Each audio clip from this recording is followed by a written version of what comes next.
We are back coming at you live from Los Angeles. It's the Blizzard Arena, and we are here day 2 of the regular season. Welcome back, everybody. I'm your host, Chris Bucket, joined at the desk once again. We got the full squad. We got Bren, Crumbs, and of course our insider, Zoe, as we get geared up for this second match. Real quick, Zoe, got to get your thoughts. What do you think of London Spitfire taking out the Florida Mayhem? I mean, I'm not surprised that the London Spitfire were dominant. However, I am surprised that we actually did see the Mayhem step it up. We saw Logix and Tvig both going off on those DPS roles, and I very much hope to see more of that going forward into this season. Absolutely, and speaking of going forward, we have 2 more matches to go today. Let's take a look at the full schedule here on day 2. We open it up with London Spitfire, the 3-1 over Florida Mayhem. Now we get to see the Philadelphia Fusion for the very first time going up against the Houston Outlaws. A little bit later, we'll be closing things out with Boston versus New York, but it's time to get into our second match of the day. Ladies and gentlemen, please put your hands together and welcome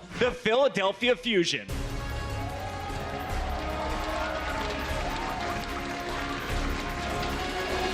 Don't be shy, Fusion. Come on out. It's time to see who will they put in their starting roster, because they have players from 9 different countries. And this is a squad that had so many logistic issues, we didn't get a chance to see them during the preseason, Bren.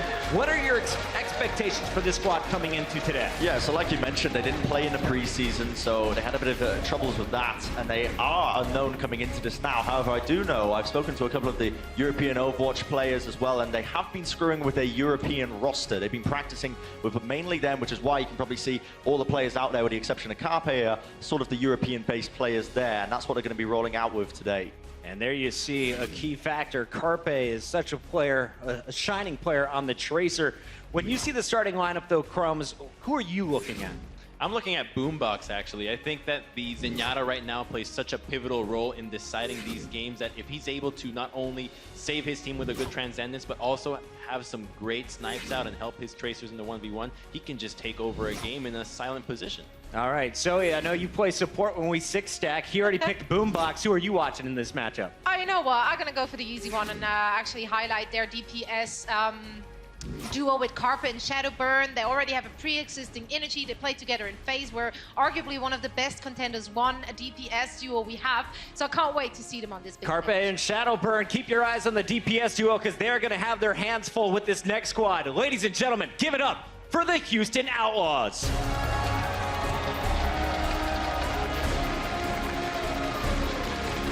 Houston went 0-2 in the preseason, but they looked incredible at times in both of those losses. Those losses came to the Dallas Fuel and the Seoul Dynasty, and they gave us a preview of just how strong they are last night.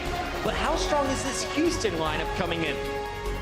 That was the best 0-2 of the entire preseason, because they actually put up a fight against the Dallas Fuel, and they were decent against the Seoul Dynasty. When it came to prepared maps, they were vocal about, hey, the ones that we actually practiced were the ones that we did the best. They had some shutouts against the Dallas Fuel, and now their coach Tyrong is actually part of the lineup, so we get to see how much of an influence that in-house coach has on the squad. Yeah, speaking of the coaches, Tyrong, he is here now. He was not here for the preseason. What does he bring to the team, Zoe? Yeah, I actually got a quick chat with him before this game, with him and Flame, who has been coaching during the preseason. And actually, it's worth noting that during the preseason, he was in Korea. However, they streamed their matches to him. He got up at 5 a.m. in the morning to actually provide feedback, watch those matches.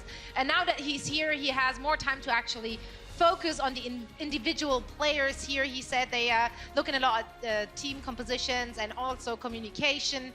So he's already had an immediate impact on those players who really respect him and look up to him. Houston Outlaws looking very tough in the preseason. We'll see how they fare against the Philadelphia Fusion now as we watch them for the first time. Bren, for anyone who is like us and has watched a little bit of the history of Overwatch and the competitive scene, who are kind of the legends that have been around since the beginning? So Jake is one of the standout players. You might have watched the Overwatch World Cup. He was a player for Team USA, and he's one of those players that you do need to keep an eye on. In fact, a lot of the Koreans, Fleta, Ryuje, Hong, actually rate him very highly. They speak very highly of his soldier play, and you can notice this in game as well with his play style. His positioning is always pretty much on point, and his aim as well is fantastic. All right, so Jake, I like the old school guys of Shadowburn. I remember watching him in the 2016 World Cup. Tyrong, by the way, the coach of the Houston Outlaws, he was a World Cup champion. Let's keep this rolling, though, with you, Crumbs. You're highlighting the tanks in our first matchup.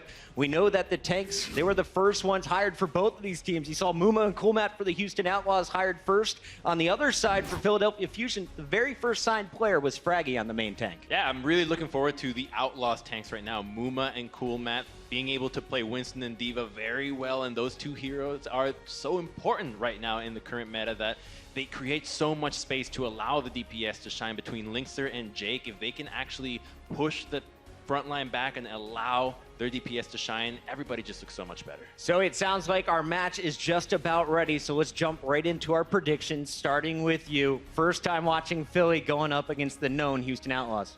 You know what? I think Philly does have the element of surprise here as well, because no one really knows what to expect from them, and that includes the Houston Outlaws. I think I'm going to go for a very solid 3-1 victory from the Houston Outlaws, but I do think that Philly might actually put up a fight. Crumbs, prediction time. I think it's going to be a 3-1 on the side of the Houston Outlaws because, sure, we haven't seen the Philadelphia Fusion practice, and it is the element of surprise. Neither has anybody else, but the Houston Outlaws are the ones that are spearheading the charge for Western teams alongside Dallas to actually contend for the top. Bren, we haven't been to Vegas yet, but I know you're a gambler. Are you going to roll the dice on Philly today? I am actually going to push the boat out a little bit and not go over 4-0 like I usually do. Instead, I'm going to agree with the rest of the desk. It's going to be a 3-1, I believe, to Houston Outlaws. You guys are so rebellious. Everyone going with the safe bet. Let us know in the chat, who are you picking? It's time to get this match started. Let's send it to our casters. We got Uber with Mr. X. What's up, Blizzard Arena and you guys at home? It's good to be back here for day 2 of the Overwatch League. Matt, do you really think it's as clear-cut as a 3-1 scoreline? This is the only team we never got to see in the preseason. I don't think it is. I mean, you have the element of surprise for Philly not being here for the preseason. They have a very talented lineup. I feel like a lot of people are underselling how much talent is on this team. Anytime you have Carpe and Shadowburn, you have a fighting chance in a matchup. Those guys can just take it over in terms of DPS. And then also, Poco had a very good contenders. I grew up with European teams and European Overwatch. Living in Germany, that's where most of my contact with it came from here. And there's a lot of those EU players on that Philly roster, but the Outlaws are looking hot to trot. The Gunslingers now looking up the ante here. Jake, Raucus, Coolmat, the coolest of Mats, of course. And of course, Muma, Banny, Linkser, all on that roster. Yeah, they build the roster, with 2 very good supports. Bonnie and Boink, they bring in Raucus from the X-Phase lineup.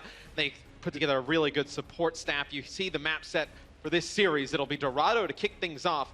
I'm very interested to see what the DPS composition we see out of the Houston Outlaws. Jake can play a lot of different heroes, and then Linkser, primarily we see him play Widowmaker, Genji, McCree. Who plays the Tracer? You kind of leave that to Jake, but you have Clockwork on this lineup as well for the Houston Outlaws, not playing in this first match. Primarily a Tracer player, so I'm interested to see. Maybe they go with something where Linkser could play the Tracer. Maybe you don't run Tracer, you play a Genji 76 with Jake playing the 76. Linkser was definitely a standout on the Widowmaker earlier on in the preseason, though. He was one of those players that people did not expect to be so dominant. But again, that's what Widow is right now in this game. We've seen it picked up a little bit less in our main season as opposed to the preseason, but still super impactful choice for players that dig the sniper field. But you may opt to, if you're Houston, not run the Widow because you know how devastating Shadowburn is on the Genji, right? Can get right up in the Widowmaker's face, cause a lot of problems. Carpe is tremendous, whether it's Widow, Tracer, McCree. So it could cause a lot of problems for the Houston Outlaws, especially because Widow seems to be kind of a linchpin of a lot of teams' defenses. Let's give a bit of a Blizzard Arena welcome to the first time to the Philadelphia Fusion. Of course, the Outlaws are here to reign on their debut.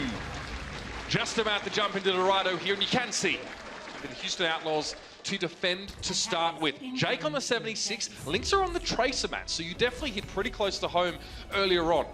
How does this play out for the defenders here? It seems like a very safe composition. Yeah, it's extremely safe. You're probably going to play pretty close up, towards the cart. You see where Coolmat and Mumar, Linkser as well, you're playing on those high roofs. Probably jump down, try and contest. Even if they lose that first fight, the payload progress really isn't that far. They can get back from the spawn, contest again over by the fountain. They're very much defending right outside of the spawn of the Fusion. The Outlaws might just want to make a bit of a statement early on, maybe rattle their opponents. But quickly, Fraggy pops up into the air. He notices that the Houston Outlaws are set up on high. I think the biggest surprise when I saw the starting lineups was Neptuno in for Joe Meister. Joe Meister on this Philadelphia Fusion roster, but Joe Meister, really focuses on Lucio. Doesn't play a ton of Mercy. You're going to have Neptuno playing that Mercy. You're going to see Poco dive on in with Shadowburn here. Shadowburn able to cause the distraction. Poco on the D.Va takes out both supports here for Houston, so a fantastic start for Philadelphia. I mean, he gives up his mech, but he finds 2 kills. Seems almost worthwhile here, but the Philadelphia Fusion have the spawn advantage. They're far closer to the payload when they pop out from that respawn timer, and they're able to continue to make progress. It seems that the Outlaws, defending so far forward, kind of blew up in their face when they lost both their supports. But they're going to get another fight here, like we were talking about. So the Outlaws right now regrouping. They should be able to get back, at least touch the payload here. Stop the progress. Somebody actually got off of it here for Philadelphia, so not going to move it on. Now the push going to start to come in for Houston. It'll be Linkser taking out Carpe at the beginning. Shadowburn just playing up top here, just trying to poke, get some more damage towards that Dragon Blade. Fraggy, he's found Raucus amidst the mess of the fight, so he's already managed to find his way into the back line of the Outlaws again. Carpe is going to be hastily brought back to life, and so is Raucus. Both teams making sure they're with 6 players at all times. Shadowburn is close to this Dragon Blade, but Jake's been doing work. He's actually found 3 off screen there with the tactical visor, and it doesn't matter what Shadowburn does here. His dash is done. We see Shadowburn obviously play the Genji a ton. That's the hero he's known for. You kind of wonder, how does he go about playing the Genji? And a lot of times we see Shadowburn, he'll just kind of poke for damage, and then build up these blades. And he's so patient with his Dragon Blades when he gets it, uses it at the right time. We can see here from Jake's POV, the tack visor. Looks like he got pushed back a little bit here. The defense matrix eating up a lot of it. Once the defense matrix wears off from Poco, there's just a lot of free targets here that Jake's able to take out. Yeah, just to correct, it was 2 kills and a D-soup, and it's as good as Boombox gets turned into a metal pancake. Boomer just lands right on top of him there. Perhaps the positioning wasn't ideal. The rest of the Fusion was so far forward. Boombox will be brought back into the fight, but Shadowburn runs headlong into the entirety of the Outlaws here. Neptuno desperately trying to keep him topped up in health. And they might be able to isolate Moomer here, but he seems to have backed away already. The Outlaws trying to play closely around their backline and core if they can. Carpe, though, going to find Moomer. Linkser already down. Shadowburn's looking for Raucus here. He respects the Omnic Monk, though. He respects what Raucus can do there.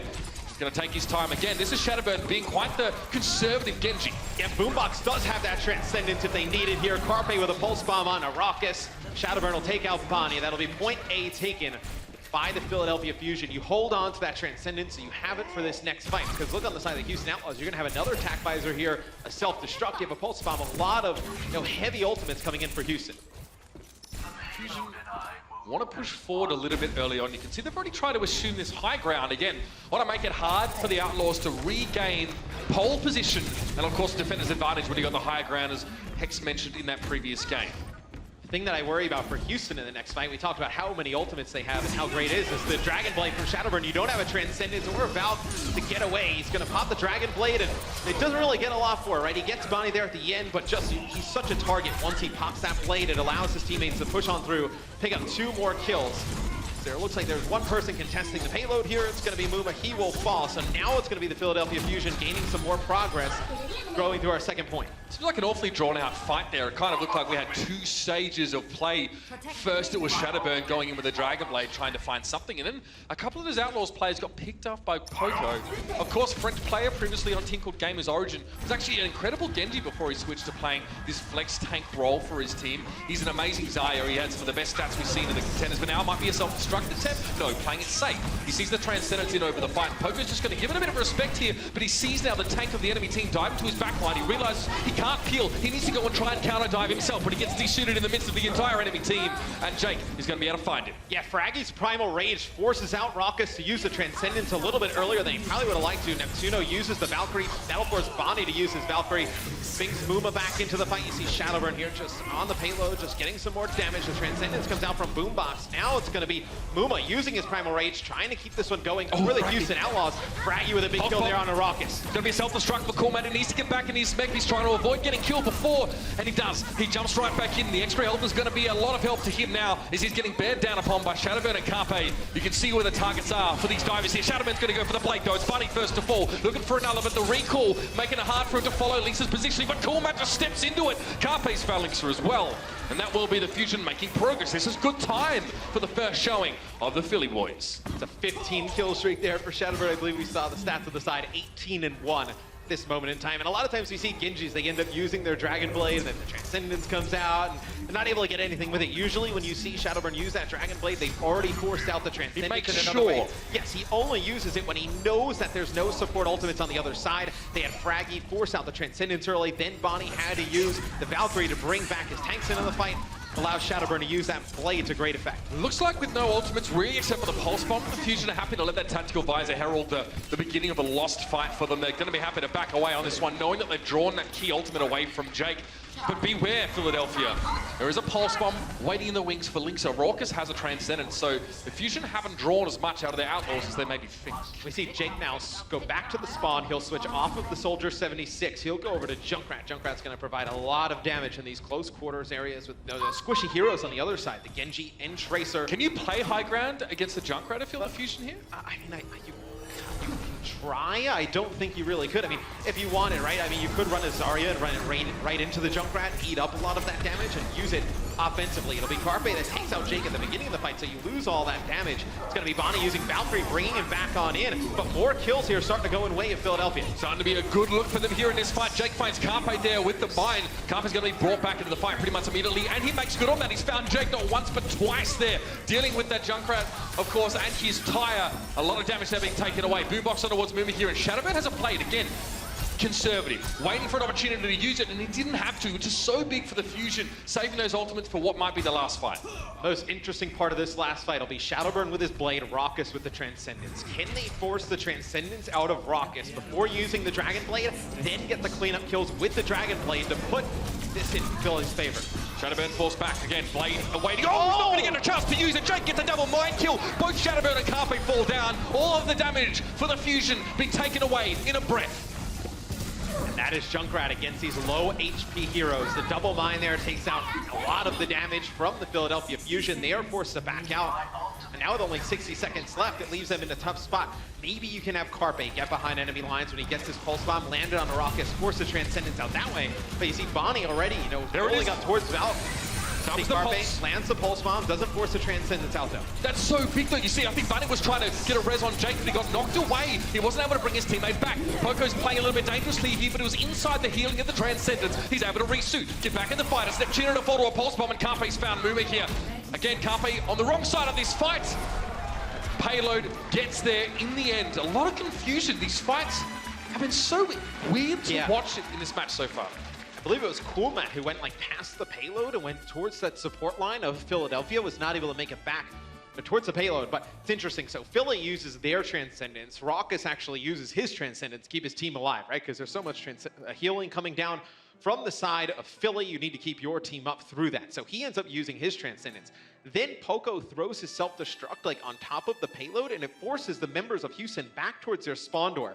And Shadowburn dives in. They probably expect the blade, so they backed up even further. Shadowburn doesn't use the blade, goes right back towards the payload, and they get it right on in. We were on camera with Carpe as well. He had just dived into the spawn of the Outlaws. He found a kill, and then he had the payload to his back, so you couldn't actually see the payload moving when you were looking from his perspective, but he was standing on it, moving it forward towards the end. So almost a back cap to a degree there, but communication, the lines, I guess, of communication for the Outlaws seem to be a little bit skewed in that previous match. And you're so worried when Shadowburn dashes on in, because so many times we've seen from him in the past, when you use the Genji ult, the Dragon Blade, you get the dash reset. So many times we'll see him dash up into the sky, and then the other team knows, oh crap, he's going to Dragon Blade. They end up using a support ult, and then he doesn't actually blade. He just goes right back to the ground. The same as Sombra players implying that they have an EMP, and they throw their translocator into the air to almost bait out the Transcendence to make it hard. Interesting. The Outlaws looking a little bit shaky than otherwise would have expected, and the Philadelphia Fusion look like they might be high flyers around the corner. Again, a team we didn't get to see in the preseason. It's impossible to predict, but this team has got incredible caliber. I mean, we haven't even talked about Fraggy, who in my opinion was one of the most aggressive Reinhardts in the game and transitioned. It took him a long time to transition to the Winston map, but once he managed to really get that role unlocked, he's been incredible. Well, the thing that the phase lineup, where you have this core of the DPS from the Philadelphia Fusion did is, during contenders, they played Genji Tracer majority of the time, right? Maybe you saw Shadowburn play a little bit of Pharah, maybe you saw Carpe, play some McCree, some Widow. It's like you kind of know what they're going to do, but they're just so talented at it, and they do it at such a high level, it's very difficult to stop. Right there, just back your way. Obviously, Fanny's going to be giving him that healing for most of the time. You can obviously see Fraggy receiving healing himself. Elsewhere, though, it's been the Outlaws finding kills around the fight. Jake hasn't really had to do too much there. You can see Fraggy tries to put him in a bit of a birdcage, but Jake comes in with a quick fist to the face, and that Juno gets his just desserts. Mercy Mains everywhere, let out a groan. And it is going to be the Outlaws to move forward here, Jake. Again, doesn't always need, you don't need a concussive blast or to use a rocket boost to get a bit of height there. You can actually just damage yourself. And I really love the Pharah pick here from the Houston Outlaws because it kind of challenges what I was saying, where Shadowbird and Carpe will stay on this Genji Tracer. It's like, okay, you guys want to play those heroes? Deal with the Pharah. What are you going to do? You have no hit scan, can't really take her out of the sky. It's going to put a lot of pressure on Poco on the D.Va to get up right in Jake's face. See, Carpe there gets to the back line, takes out Linkser, but because he's all the way in the back, Bonnie's able to get that res off fairly easy. From the safety of distance at the very least. So Linkser is back on his feet. He's a threat. He's being jumped on at the moment, but Jake is in a position to get the barrage down. Poco is a problem, though. The defense matrix from the D.Va is going to suck all the rockets up, and he doesn't get a chance to use it at all. Carpe flicks that pulse bomb on towards Moomy here, and Linkser, Shadowburn giving Linkser a taste of his own medicine, sends the bullet straight back between the eyes of the Widowmaker. And that will signal pretty much the end of that fight. A couple of kills there for the Outlaws, but it may not be enough to be going on with. They do have the spawn advantage, though, so see if Houston kind of extends this fight even longer. Fullmat, though, getting pressured by both tanks here. And that pretty much is the end of it. Right now, Houston is forced to back out. What's interesting is what I was talking about, where, you know, you have the Pharah on the side of Houston. If he's able, Jake, to put down a lot of damage, they're going to be able to kind of progress through the map fairly easily. If Poco can get in his face, eat up a lot of that damage with, you know, the defense matrix, or even just taking these shots as D.Va, now it puts Houston in a difficult spot because you have Carpe and Shadowburn just kind of running rampant. It's going to be Jake going on a flank here. He's going to get the enemy Mercy. Shadowburn reflects the rest of that rocket barrage right back in his face, but you'll take that trade, though, getting the Mercy out of the equation. Yeah, it's a 1-for-1. Again, it's a pretty ballsy play to go in with the Pharah, but it does pay off in those cases. You do need to accept that you're going to be using your ultimate and probably fall. Raucus has a Transcendence. It's being teased out of him at the moment, though. Carpe's harassing him. Perhaps he knows it too. But our Outlaws are making good progress now after Jake's little play there. A bit of flair has allowed them to make some progress. A slower round so far for the Outlaws, and Shadowburn's trying to stay alive, but Jake's going to put that one to an end pretty quickly. A direct rocket hit on towards Carpe should get the job done. Raucus rezzed, Outlaws on the run. I wonder if we see Philadelphia make a change. Maybe you have Carpe play Widow. Oh, Carpe is going to play Widow. So just as I was about to talk about it, Carpe plays Widow, goes up against the Pharah on the other side. Needed to change something up. You swap out your Tracer, you get a Widowmaker in the mix. Should be able to deal with this Pharah. Raucus going up against a couple of his ex-teammates in this matchup as well. Obviously, the FaZe boys are representing in this one. Sure, no animosity, but I know Carpe and Shadowbird would love to wipe that smirk that Raucus often wears on his face off. Couple ultimates here for the Outlaws, though. Let's have a look at this. Transcendence is going to be important, but Carpe wins the battle out against Linkser pretty comfortably. This might give the Fusion a little bit of room to breathe here now with that Widowmaker off the board. It's Jake thinks about going up to try and test the high ground, but realizes he's safer boots on the ground. Shadowburn still holding on to the Dragon Blade, knows the Transcendence is up for the side of the Houston Outlaws. Jake very low here. Carpe is able to finish him off. The Discord comes in from Boombox. One shot from Carpe. He actually gets res. Carpe kills him again, and they're forced to use both reses here onto Jake. Self-destruct forces are disengaged, so the tempo gets mixed up a little bit for the Outlaws. They want to press forward and use this momentum, but they've not been allowed to so far. Callback getting forward, and that's going to force the Transcendence out of Boombox, but the Fusion might use this to actually win the fight out. The healing's been pretty darn good. Link's found Neptuno off screen, so there's no more mercy now for the Philadelphia Fusion, but it doesn't seem to matter because Poco and Shadowburn are in there. Carpe goes so huge during that fight. He's able to kill Jake originally, but forces Bonnie to use Valkyrie. They res Jake, another headshot. They res Jake again, another headshot. Carpe takes him out 3 times during that fight. Basically forces out, I mean, the Valkyrie gets you literally nothing at that point. You use both your reses on your Pharah, trying to get in, take the enemy Widow out, get to the backline, then be able to get a ton of free damage.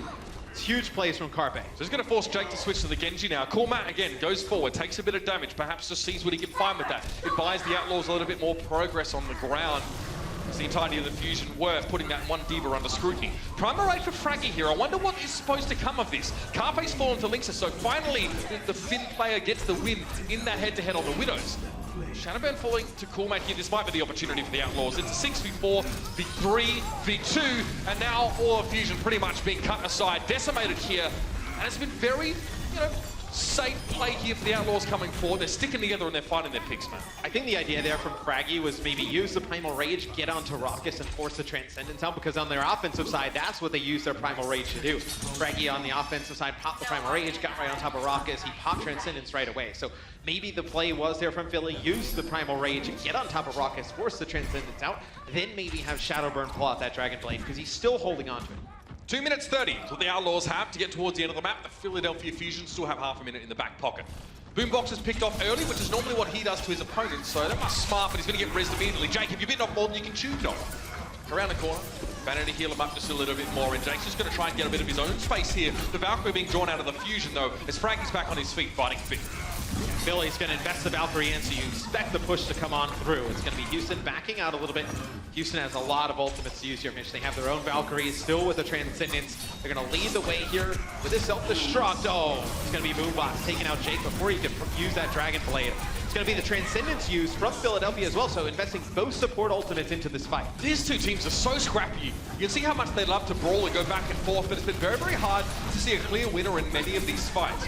What are you looking for, cool, Matt? Again, perhaps a target pick off in a backline, but Carpe goes down to Raucus. You've got to respect the balls there, and it's going to be Jake to fall. Both Zenyatta's starting to headline a little bit. We do have world-class Zens on both sides here, and Boombox has found Raucus, though, so he settles the score for now, and Shadowburn wants to combine with Frankie just to chase down Bunny. Not much that can be done there for him, and the defense now will hold for the Fusion. And that was just about a must-win fight for Philadelphia. When you use your Transcendence, you use your Valkyrie, right there when we're about to get into this third point, you need to win that fight. If you lose it there, Jake has that Dragon Blade. You still have Raucus with his Transcendence going towards the end. It'll be very difficult for Philadelphia to hold on to that point. Look at this, Carpe moving behind enemy lines. He wants to try and force this Transcendence. Yep. He has to know that Raucus has it. Get rid of the Trans, get rid of the Zen. Oh, the stick on it was a Mercy. That'll do the job well. No Mercy in both senses of the term, and Carpe now has done his job. He's found that single target in the back line that he needed. He can make a quick slip away, and there's no way that Matt could chase him. That's going to cut down further time off the Outlaws' clock. They're going to be behind if they even finish this map, Matt. And that's the thing with this Philadelphia Fusion roster. You kind of know how they're going to play. They're going to play very aggressive with the Genji and the Tracer. It's just they kind of look at you and say, can you stop it? Right now, put up a very good showing in our first map here, getting a look at them as it's going to be Houston with 19 seconds left. It's going to be the Valkyrie here used by the Philadelphia Fusion. It's going to be Neptuno bringing Shadowburn back into the fight. He takes out Raucus, so you're not going to have the Transcendence. He dies right away, though, to Jake. Philadelphia Fusion opt into a fight where there's a Junkrat inside close quarters. It's so dangerous, but they seem to have bounced back well enough. Carpe knocked away, wants to try and benefit from the Transcendence, so he gets up close. Cool Matt and Jake, shielded by the barrier are the Philadelphia Fusion. That expires, they move forward. It's Jake to go down, and Carpe's looking for his next target, but it's only Mooma left here. The Outlaws are starting to run out, trying to push in one by one, but Buddy might be in compromising positioning here. He does use the Valkyrie to get the Resurrect. Jake is back, and he found Shadowburn immediately after coming in. Pulse bomb for Carpe. This could be huge. Got to get a little bit of extra help before he makes his way back to the payload, but he doesn't connect it. The Outlaws are building up a little bit of momentum here. They've got all their players pushing forward. Philly will have a self-destruct and Primal Rage, though, going into this final fight. It'll be Mooma with a Primal Rage. Coolmat getting very close to self-destruct. No support ults on either side right now. It's going to be Fraggy leaping on in. Again, just him against the entirety of the Outlaws. Both Winstons are trying to zone the enemy backlines out, but Carpe falls again. Jake's making Poco get 3. It's a self-destruct bonanza. Huge! And the Outlaws are running out of steam. Finally, the Fusion have found the answer. But can they keep it up? They need to follow up with this momentum. It's Raucus to go down. Primal Rage Fist knocking him out. Coolmat is low. So is Mooma. Trying to stay alive and keep this one stalled out, but it won't be enough. And that's it. The Philadelphia Fusion, their debut with the Overwatch League results. Their first map win. What a spectacle, Matt. That self-destruct from Poco at the end was perfectly placed. The support's there at the end for Houston. They want to play a little bit around that corner, right? So they can get back behind.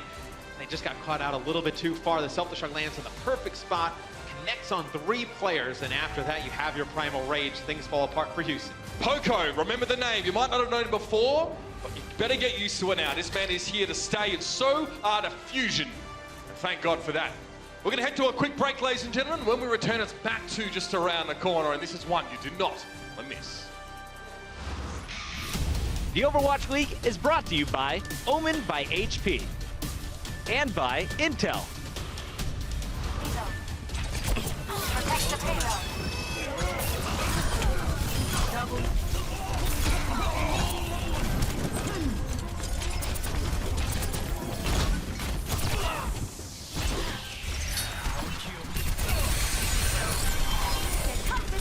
I've got you in my sights.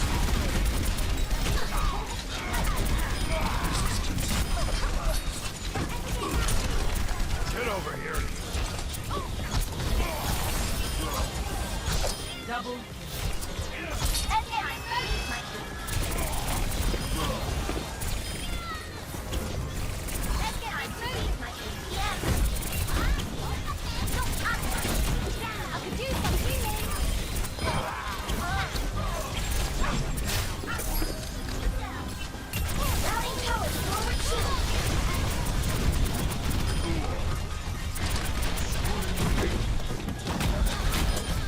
There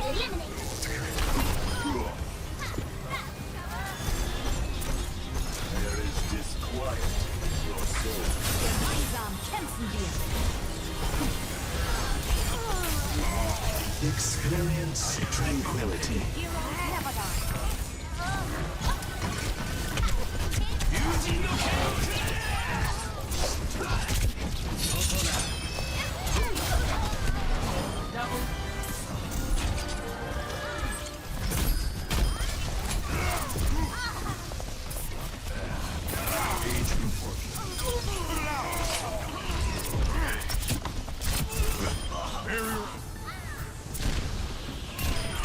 Good.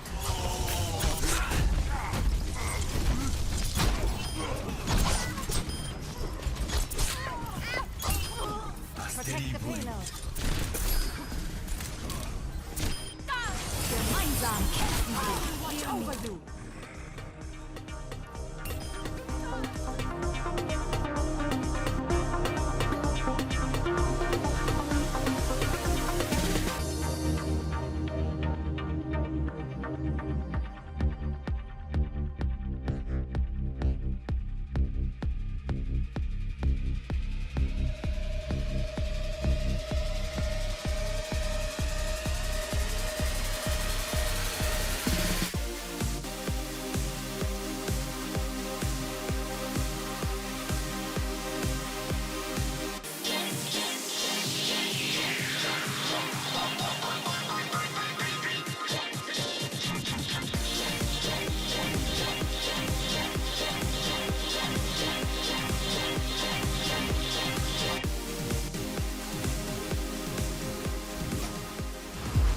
I'm Jake, and I play Flex DPS for the Houston Outlaws.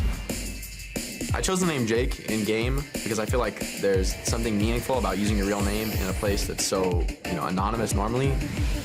The DPS role is one that is sort of the opposite of the unsung hero, right? Like you get all the plays, you get all the highlights. The leader at the World Cup, nobody able to escape him. Just doing tons of damage with that Pharah. That's only because you get all the support from your team to make those things possible. Growing up, I spent a lot of my time at the beach, a lot of my time outdoors. I grew up in San Diego, born and raised. I knew I was going to compete because I knew it was what I wanted to do in esports. I knew that's what I wanted to do with my life. In my third year of college, went to Denison University. I was signed to a professional Overwatch team, and then that sort of began my journey. For me, it's about the process of getting there, and we build a team that's going to last. To be honest, I really have a chip on my shoulder since the World Cup. I really want to play against the Korean rosters. I think me, Kuma, and Ron can all probably feel the same way about that. I'm really psyched to play against the best players in the world. I do not want to play with Jake. This guy's game sense is on the next level. Yes, the Overwatch League's very own Boy Wonder, and Jake is definitely a player who thinks about the game at a deep level. This guy writes articles on the mental process of playing Overwatch. He's so young, but he's already developing into such a competent leader. He has such great in-game sense of just like where he needs to be on the map, or his hero switches, what he's going to play. You can see some of his stats from our first map. Houston lost there on Dorado, but he can play so many different heroes. He's such an asset to this team. It is said a little bit about Jake that he talks a lot. He values communication with his team, and it's possible when you're a guy like him that there can be too much communication or like a flood in comms for the rest of the players in your team. Have you ever experienced this? Obviously, you were a coach of quite a dynasty in a previous FPS. Have you experienced that yourself? Yeah, I mean, sometimes you can over-communicate things, and it's just kind of becomes like nerve-wracking, right? When one person tries to like really over-communicate, and you hear a lot of that, and things start to get frantic a little bit, and you kind of lose like where you are in the game, so to speak. Sometimes it's really hard for players to focus under that. We see Horizon Lunar Colony will be map number 2 in this series. It's an assault map. I don't believe we've seen it thus far. Yeah, exactly. It's exciting. It's probably the first time we're going to set eyes on it. It features some interesting areas, of course, a little bit of anti-gravity action, but most importantly, 2 points that for defenders can kind of be pretty hard to hold. The first point on this map is very, very close quarters, and we're going to see it as we fly around. This is the route the attackers normally take if you're not familiar with the map. First of all, you've got to get past this wide open area as the attackers, right? There's a lot of angles you can be shot from. There's high ground, there's low ground. Obviously, right on your right is the airlock, as you can make your way out of the map. But Matt, as attackers get up here, this is where the defenders probably start to sweat a little bit. Yeah, when they get to that high ground, that's usually when you'll see the defenders retreat towards the point. You know, in the preseason, when we saw this, man, we saw a lot of Orisa with the Widowmaker up top because you have that large open choke you were talking about when the attackers come right around the corner. In the current meta, you're not really running a lot of Reinhardt, not really running a lot of Orisa on offense here. So you don't have that barrier for players to stand behind. It makes it pretty easy to pick out heroes like the Zenyatta. And that's the second point that you can see on the screen. It's tough for defenders also to hold because the attackers are given the high ground. It's very open. It's tough to use cover. So teams quite often want to play a fairly static setup on defense with this particular map. Now what we're going to see from the Outlaws is exactly that. The inclusion of Orisa always indicates us that, I guess, the most important or fragile part of the team is going to be operating in the vicinity of that barrier and probably not moving too far at all. And Coolmap will be playing Roadhog, so you could use the Orisa, the halt, plus the Roadhog hook to kind of grab people in. Like a guaranteed hook, right? Yeah, and then suck them on in with the hook. A lot of pressure on Linkser as well, playing the McCree, going up against Shadowburn and Carpe on the Genji and Tracer yet again. But they do have a very good comp Houston to deal with the Genji and the Tracer, right? Junkrat can put down a lot of burst damage in close areas. The traps are incredible as well for Tracers who aren't looking. Roadhog with the hook, and then McCree obviously with his flashback. Whereas the Fusion go for something that could be considered a little bit more standard. It's going to be a Tracer and Genji for DPS. So again, mobility, aggression, and the potential to dive into the backline. But the problem is here, they have to get past many layers of defense. The Outlaws have got a heck of a lot of front-loaded damage, good AoE and shielding. Neptune gets hooked immediately. They don't want to lose a Lucio this early, but they have. There's nothing he could do. Attempted a boot, but Shadowburn goes in and at least gets the one-for-one trade. Nice by the Fusion here to get so much done on this attack. Neptune is brought back, so is Raucus. Well, in the position that Houston is playing, Shadowburn can do so much damage just with his dash on Genji. He goes right through 2 or 3 players. Then Poco comes in with some missiles. You have Carpe there as well, and the Tracer. As soon as he picks up 1 kill, that resets Shadowburn's dash. He goes right back in, right on through. I know one thing when you have the Orisa, right? She has a great barrier, a lot of shield uptime, but if you can get past that barrier and she doesn't have it on cooldown and throw it down again, everybody's a free target. And if you can burst it down, if you can just concentrate your damage onto the barrier, you can make it hard for her to replace it. It can be quite frustrating as an Orisa in that environment. But many players don't notice to shoot at Carpe. Heads will roll. His is the first as Linkser quite happily peeks out around the corner and shuts him down. That's the hit scan pressure, the power that McCree can provide. But Linkser is going to need a lot of protection, maybe some babysitting to a degree on that McCree. So Philly is going to have their Dragon Blade. They're going to have a Pulse Bomb before any support ultimates are online here for Houston. We'll see if Philly, has a good track of where the Houston ult economy is. They realize that you expect to see the Dragon Blade pulled out pretty early in this fight. Shadowburn, I know exactly who he's looking for. Bunny takes a bit of damage, and that seems to be the ghost signal. Quick block early on there, trying to make sure the damage doesn't take him out early, but Raucus finds Shadowburn. The entirety of the Outlaws back right into spawn and stay away. Poco opts for the self-destruct here. He won't find anything, but he'll get his mech back. That's almost as important in these cases. Raucus, very, very low. Lynx is trying to flash Carpe, but Carpe's giving him a wide berth right now. Not getting too close. He's chased down by Muma. It's a big fight there for Houston. It's going to be Philly not able to even get a tick here on point B. They end up using their Dragon Blade, their Pulse Bomb in self-destruct. That's Got a lot. for it. Yeah, Shadowburn goes deep, and then he just has the opponents for Houston just back up into their spawn, so not really able to do anything there. When he jumps down, he's also scared. I believe it was Raucus, on the Zenyatta, loading up some of his orbs. Maybe he catches one in the face, and now you give the ultimate advantage here to Houston. It's going to be Jake using the Riptire. Gets taken out there. Carpe actually takes out Jake while he's actually calling the Riptire in. Bonnie with the res brings them right back in. But look at this position that Linkser has here with the Jedi. It's hard to reach from here. That's the tough part. Defense Matrix could block some of the damage that it does, but Linkser still found 2. Carpe and Shadowburn are both down. They are flankers. They couldn't benefit from the defensive Matrix of the D because they were playing away from their front line. Now Linkser, look at all the support he's getting. I mentioned this earlier on. He's in a safe spot, back in the corner. Frankie's super low. He gets cut down. Jake chases him in. Poco and Frankie both down to Jake's hand, and the Tank Buster is in. And you use your Valkyrie here for Philadelphia, and I guess that forces out the Valkyrie on the side of Houston, forces out Deadeye as well, and a self-destruct. You can get a few of those out of the way. Shadowburn will have another Dragon Blade, and you will have Transcendence on both sides. We'll see how Philadelphia decides to engage here. Carpe, probably, you're able to build up the Pulse Bomb pretty quick playing Tracer, so should have a Pulse Bomb rather quickly. Maybe see if he can get into the backline. Philly are split right now. Their frontline seems to be trying to chase an individual target, whereas Moomba wants to play from off the side here. He's got a primal rage, so he's going to be more than happy to jump in and cause some problems. He's going to jump on Neptuno now as well. He actually uses the jump straight away, and that forces the Transcendence. What can Moomba do now? He's stuck. He goes for the primal rage, gives him that 1,000 health back, and now wants to battle around Carpe a little bit, but he's found a better target. Boombox is looking pretty juicy here, but the healing that he's getting is enough to keep him alive, and Moomba spends the entire fight jumping around, not to get a kill, but it's the distraction that he's causing that's so important. Boombox to the point. Shadowman drops and falls into a flash, and Poco now will be cut down as well. Houston will hold on here. They get another Deadeye coming into the next fight. They'll still have Transcendence. You're going to build up a self-destruct and your own Valkyrie. So a lot of ults here for the Houston Outlaws to use. We'll take a look here. Rox's POV. Landing some shots. Fraggy actually gets stuck in a Junkrat trap there. Nice shot there, connecting onto Shadowburn. But I wonder, Houston, you have all these ultimates. What does Philadelphia do to try and break this open? Do we see some kind of comp switch at some point? Maybe, get a 76 or a McCree in the mix, try and control the high ground? He's a Riptide, though that might answer the question for you. Philadelphia might struggle. I mean, this is zoning, so Jake's able to push them away. This is very smart, by the way. Poco was hoping to get a remech, but that is being denied by the fact that he was hit by that Riptide. Now, Shadowbird has a Dragon Blade, Carpe has a Pulse Bomb, so any one of these ultimates used to draw out a Transcendence is going to be worth it for the Philadelphia Fusion. They've not been able to draw the Transcendence out, though. Remember in Game 1 where they were able to do it with the Primal Rage? We haven't seen Carpe be able to really kind of find out where Raucus is, get a good view on him, and connect that Pulse Bomb and force it out. And now by the time you built up these ultimates, right, Raucus still has that Transcendence. You also have Valkyrie on the side of the Houston Outlaws. So even if you do get Raucus, he doesn't have to use that Transcendence. They can use the Valkyrie, bring him right back up, try to fight again, and then if the fight doesn't go their way, then you can use that Transcendence. Gormat plays close to the front door. Carpe falls off screen, so that's going to slow things down a fair bit. Self-destruct thrown out. Raucus is down, quickly brought back up. They need the Transcendence in this fight here.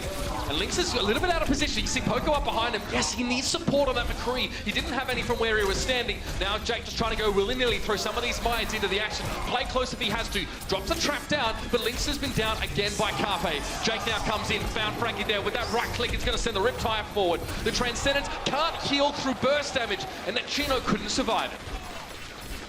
Philly really close to taking point B there, and it's funny, it's actually Jake pops that Riptire as soon as he gets the trap icon that comes up. Shadowburn actually stands in his trap on the point. They're able to get rid of him. He has that Dragon Blade, and they had already used the Transcendence. If he doesn't stand in that trap, maybe you see the Dragon Blade come out from Shadowburn and the Philadelphia Fusion. Maybe they're able to take it, but you do get all the support ults out from the side of Houston. Getting close to a Deadeye here. It's Jake with the burst damage, able to take out Fraggy at the beginning. It's going to be the Dragon Blade now used here by Shadowburn, and he dives in, not able to locate much of anything. He had to hide. It was a Deadeye from Lynx, so if he peeked his head out, he would have gone alongside Neptuno. Fusion have already lost most of their big tools in this fight match, so it's going to be essentially done. Jake has had such an incredible match. You can see by the time the Fusion even get close to the point, they've already lost one of their players from a trap or a mine or just direct fire from the Junkrat. So now they're going to change things up. Carpe will play Widow, and it's interesting, Widow against the Junkrat here, because where do you try and go? Do you try and go towards that high ground? Going to be able to get picked off rather quickly, not really able to get through the choke, get a lot of sightlines. Maybe you play towards the middle, you play towards that left-hand side. Opting into a Widow 1v1 is not always a bad thing. I think as attacking Widow, you have a little bit of an advantage in terms of unpredictability. Whereas Lynx, is always going to have one of a few spots, but it's the second time he's picked up Boombox in the last 10 seconds or so. Every time the Brit pokes his head out, it's taken clean off. And Lynx finds Carpe as well. Now this is just getting gross.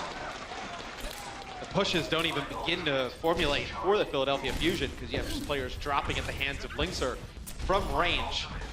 Shake's gonna get close to a Riptire. You got Cool Matt working towards the self-destruct. Only 30 seconds left here. Really nothing in terms of ultimates for the Philadelphia Fusion to work with. And Lynx gets the for sight. You're gonna be able to see exactly where Carpe is, the rest of the members for the Philly Fusion. So you don't really have the option to even wait this out, because you're gonna have about like 5 seconds left on the clock.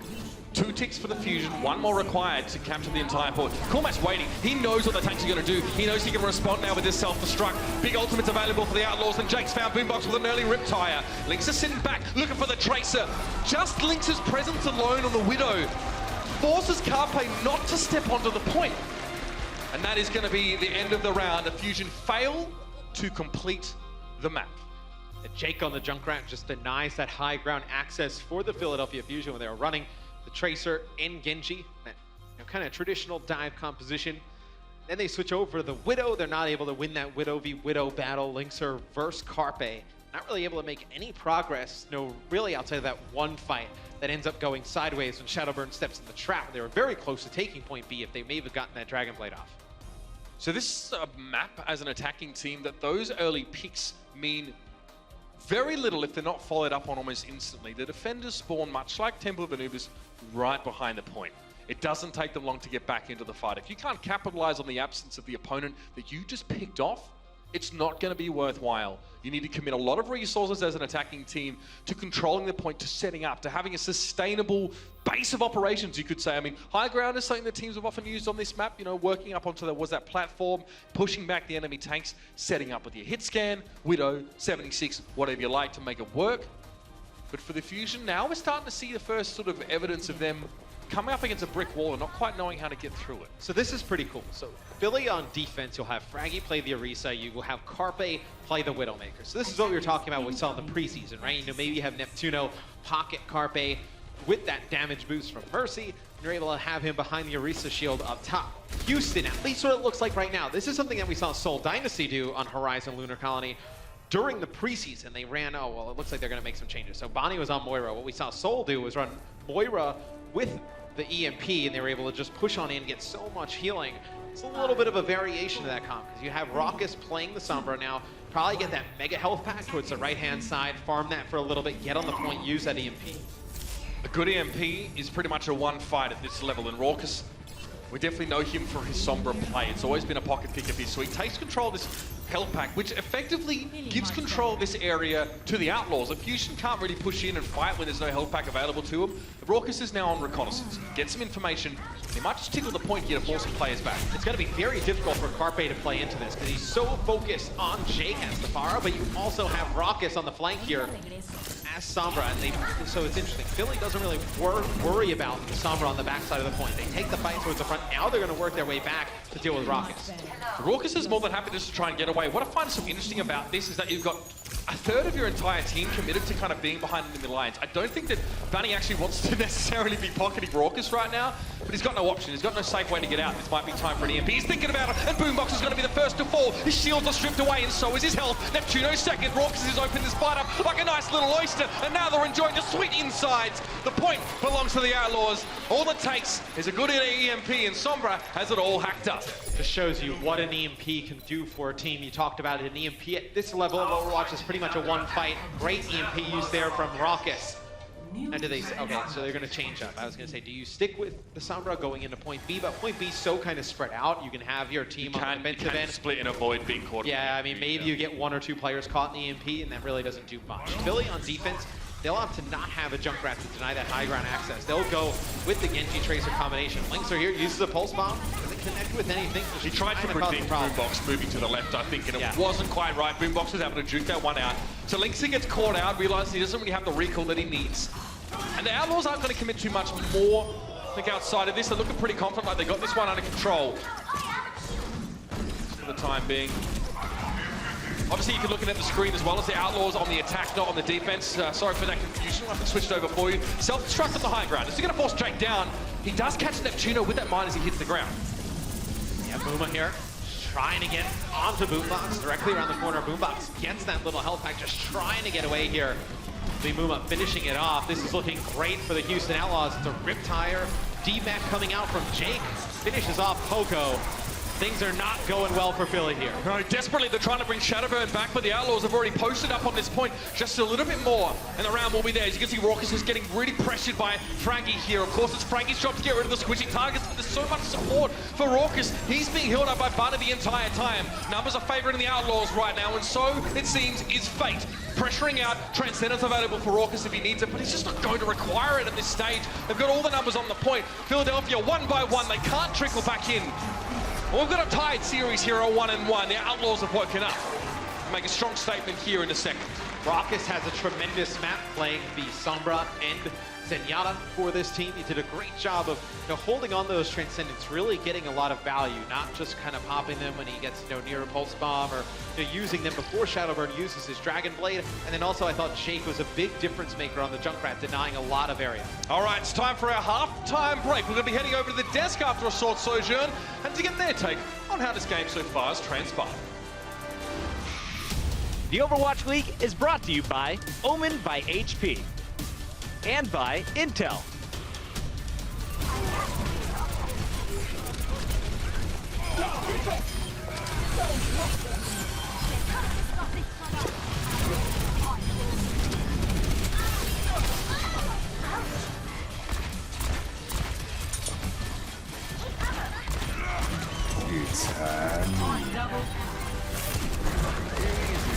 Gemeinsam kämpfen.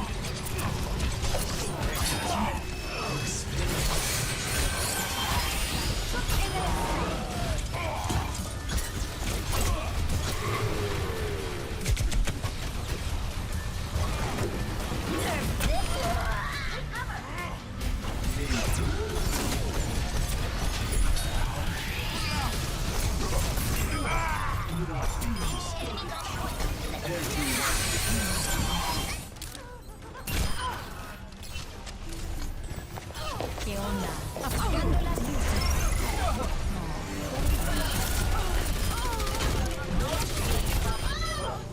My ultimate is charged. I will watch over you.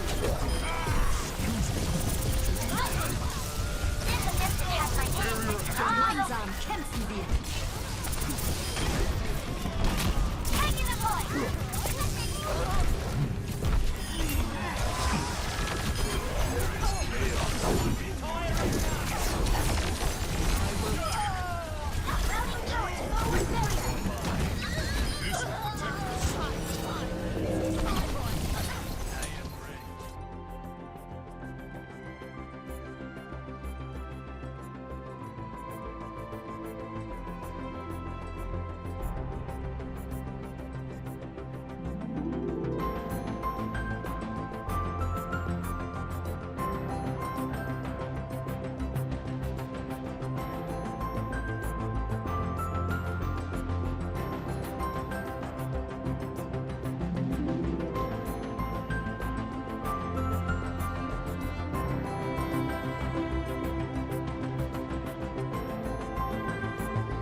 And we had quite the first half of action between the Philadelphia Fusion and the Houston Outlaws. Philly making their debut and they come out swinging, taking map number 1, but it was Houston who answers back with a very impressive performance on Horizon. So let's break down all of the action. Once again, I'm your host, Puckett, joined at the desk. We got the smart people. We got Bren, we got Crumbs, and we got a lot to talk about, starting with Dorado, because Fusion opening things up really strong, Crumbs. As expected, we saw the DPS duo. We saw Carpe as well as Shadowburn. Both players finding success on their known heroes, of course, that being Tracer for Carpe and Shadowburn on the Genji. Exactly, their mechanical play really shone through this time around. And it was expected that they were going to play the Tracer and the Genji, but the defense from the Outlaws gave a little bit too much room for Houston to, or rather for Philly to actually just take full advantage. You saw in the first defense, they just clumped up right above on the actual choke and get immediately pincered, but after that they were able to stabilize. Brad, before we jump into all the highlights, tell me a little bit from your perspective, what did you see from Philly in their first lineup? Because I was really surprised to not see Joe Meister, who is kind of that shot caller that's been playing alongside Shadowburn and Carpe so long. Instead, it was a new guy, Neptuno, stepping in. Yeah, so you might be wondering why take out Neptuno from this roster when he was one of their main callers, but it's actually Neptuno has a history of calling as well when he's been in previous European teams. So it's actually, you're not losing too much by subbing him in, and he is a better Mercy player as well than Joe Meister. Joe Meister traditionally has sticked to Lucio mainly rather than the Mercy, and we are in a Mercy metagame, so you do need to be able to play that hero at a high level. Crumbs, I think the one thing that impressed all of us here at the desk the most was the adaptation by both teams, and we saw that especially when Houston was on the attack. Exactly. So on the attack, they're expecting the Genji and the Tracer. So what do they answer with? Jake goes on the Pharah, and he just pops off because there's nobody to contest him. And here he is just raining from above. You have a Mercy to pocket him eventually, and what can they do besides just give up the point? You know, I mean, Jake's...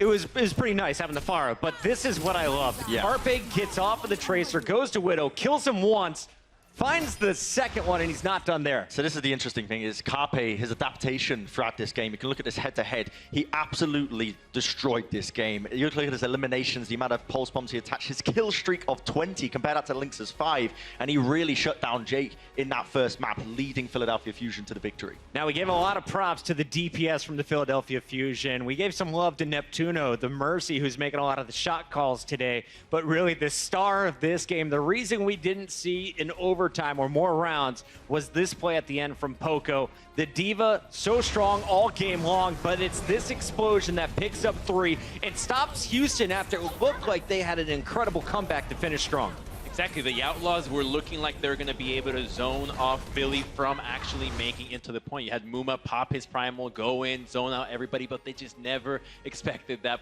Diva bomb placement. Getting 3 at that point is just way too much of a play. Really quickly, I do want to break down Horizon Lunar Colony as well, because this opened up really strong for Philadelphia Fusion, but it was the Outlaws with the convincing victory. Let's first talk about what Philly was doing well on their attack, Brent. Yeah, so Philadelphia Fusion coming into the attacking side of things, what they were doing well wasn't really too much, to be honest. They had a decent defense onto Horizon, but Outlaws ended up coming out on top pretty much throughout the majority of that game in terms of just basically compositions. You notice Raucus actually playing the Sombra. This is super interesting to me because it's actually sort of a counter to the strategy that they were using. You know, Raucus was moving around the map, hacking up the health packs, building up that EMP, and absolutely obliterated them on that first checkpoint. And eventually, Houston had basically completely shut them out on that last checkpoint, leading them to a win on the map. What was the most impressive part of Game 2 and the victory from the Houston Outlaws, Crumbs? I really think that the Sombra coordination was impressive to me, what Bren was mentioning, especially when you combine it with Muma diving in. I think he had maybe 3 deaths only in that entire first 2 games, which is really impressive, but in that map, you really want to focus on putting your enemies or almost hurting them into certain corners that they can't see, they don't know what to expect, and the Outlaws were able to do that very well and came out on top. We know we still have 2 more maps to go. This could finish in 4, and you both said it would be 3-1 in favor of the Houston Outlaws. It's halftime, giving you a chance. Do you want to flip your predictions? I already made the mistake once. I'm not going to do it again. Same with the original. I'm not changing. I'm sticking. Yeah. All right. Well, it is going to be Control coming up next, and we know that mechanical skill really shines in this game type. I'm cheering on the Fusion. Let us know in the chat. Who do you have coming out on top? We'll find out on the other side of this break.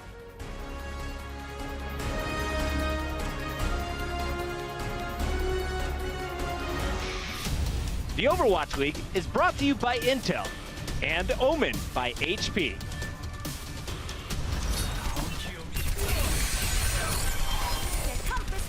I've got you in my sights.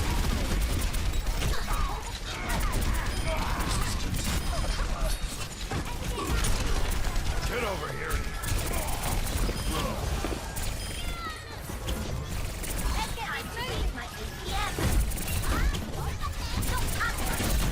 I could use some healing.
kämpfen wir.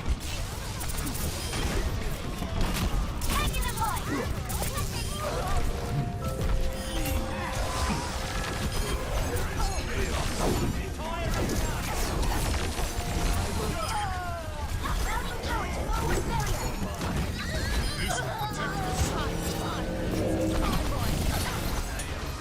There's one thing we know, Matt, about the Houston Outlaws is that we do see like a very different look from them across different maps. They've got this 10-man roster that they have to draw from, and we know that on control maps, it's definitely a different feel. Yeah, they have some substitutions coming in for this next map. It'll be Oasis that'll come up. Now, we'll take a look at some of their subs. We saw them do this a lot during the preseason, where they bring in a little bit of a different lineup here for these control points. So bring in Clockwork. He's primarily a hit scan player. Probably will be seeing him play the Tracer in this lineup they're going to try it out there. And you also bring in Boink, who is a Lucio player. So expect to see Lucio a little bit more on control. That'll force Raucus to move off of Zenyatta, probably play some Mercy. All right, so it's a bit of a dead giveaway to what the setup they want to go for, and it might mean that the Outlaws do go without that flex support or without, something like a Zenyatta, go more for the Lucio Mercy, the Angels and Airwaves kind of approach to the game. Oasis is going to be our next map, as we've already alluded to, and one thing we haven't mentioned yet is that we will expect to see a bit more of that Pharah as well. We haven't seen it from Philadelphia, but we know what Shadowburn has in his hero pool. Yeah, Shadowburn can play a very good Pharah. Obviously, we've seen his Genji throughout this series. He also plays a little bit of Reaper, some Zarya. We've seen him play D.Va in the past as well. But look to see him play Pharah on this map as we get into Oasis. As it's a little bit of shot of an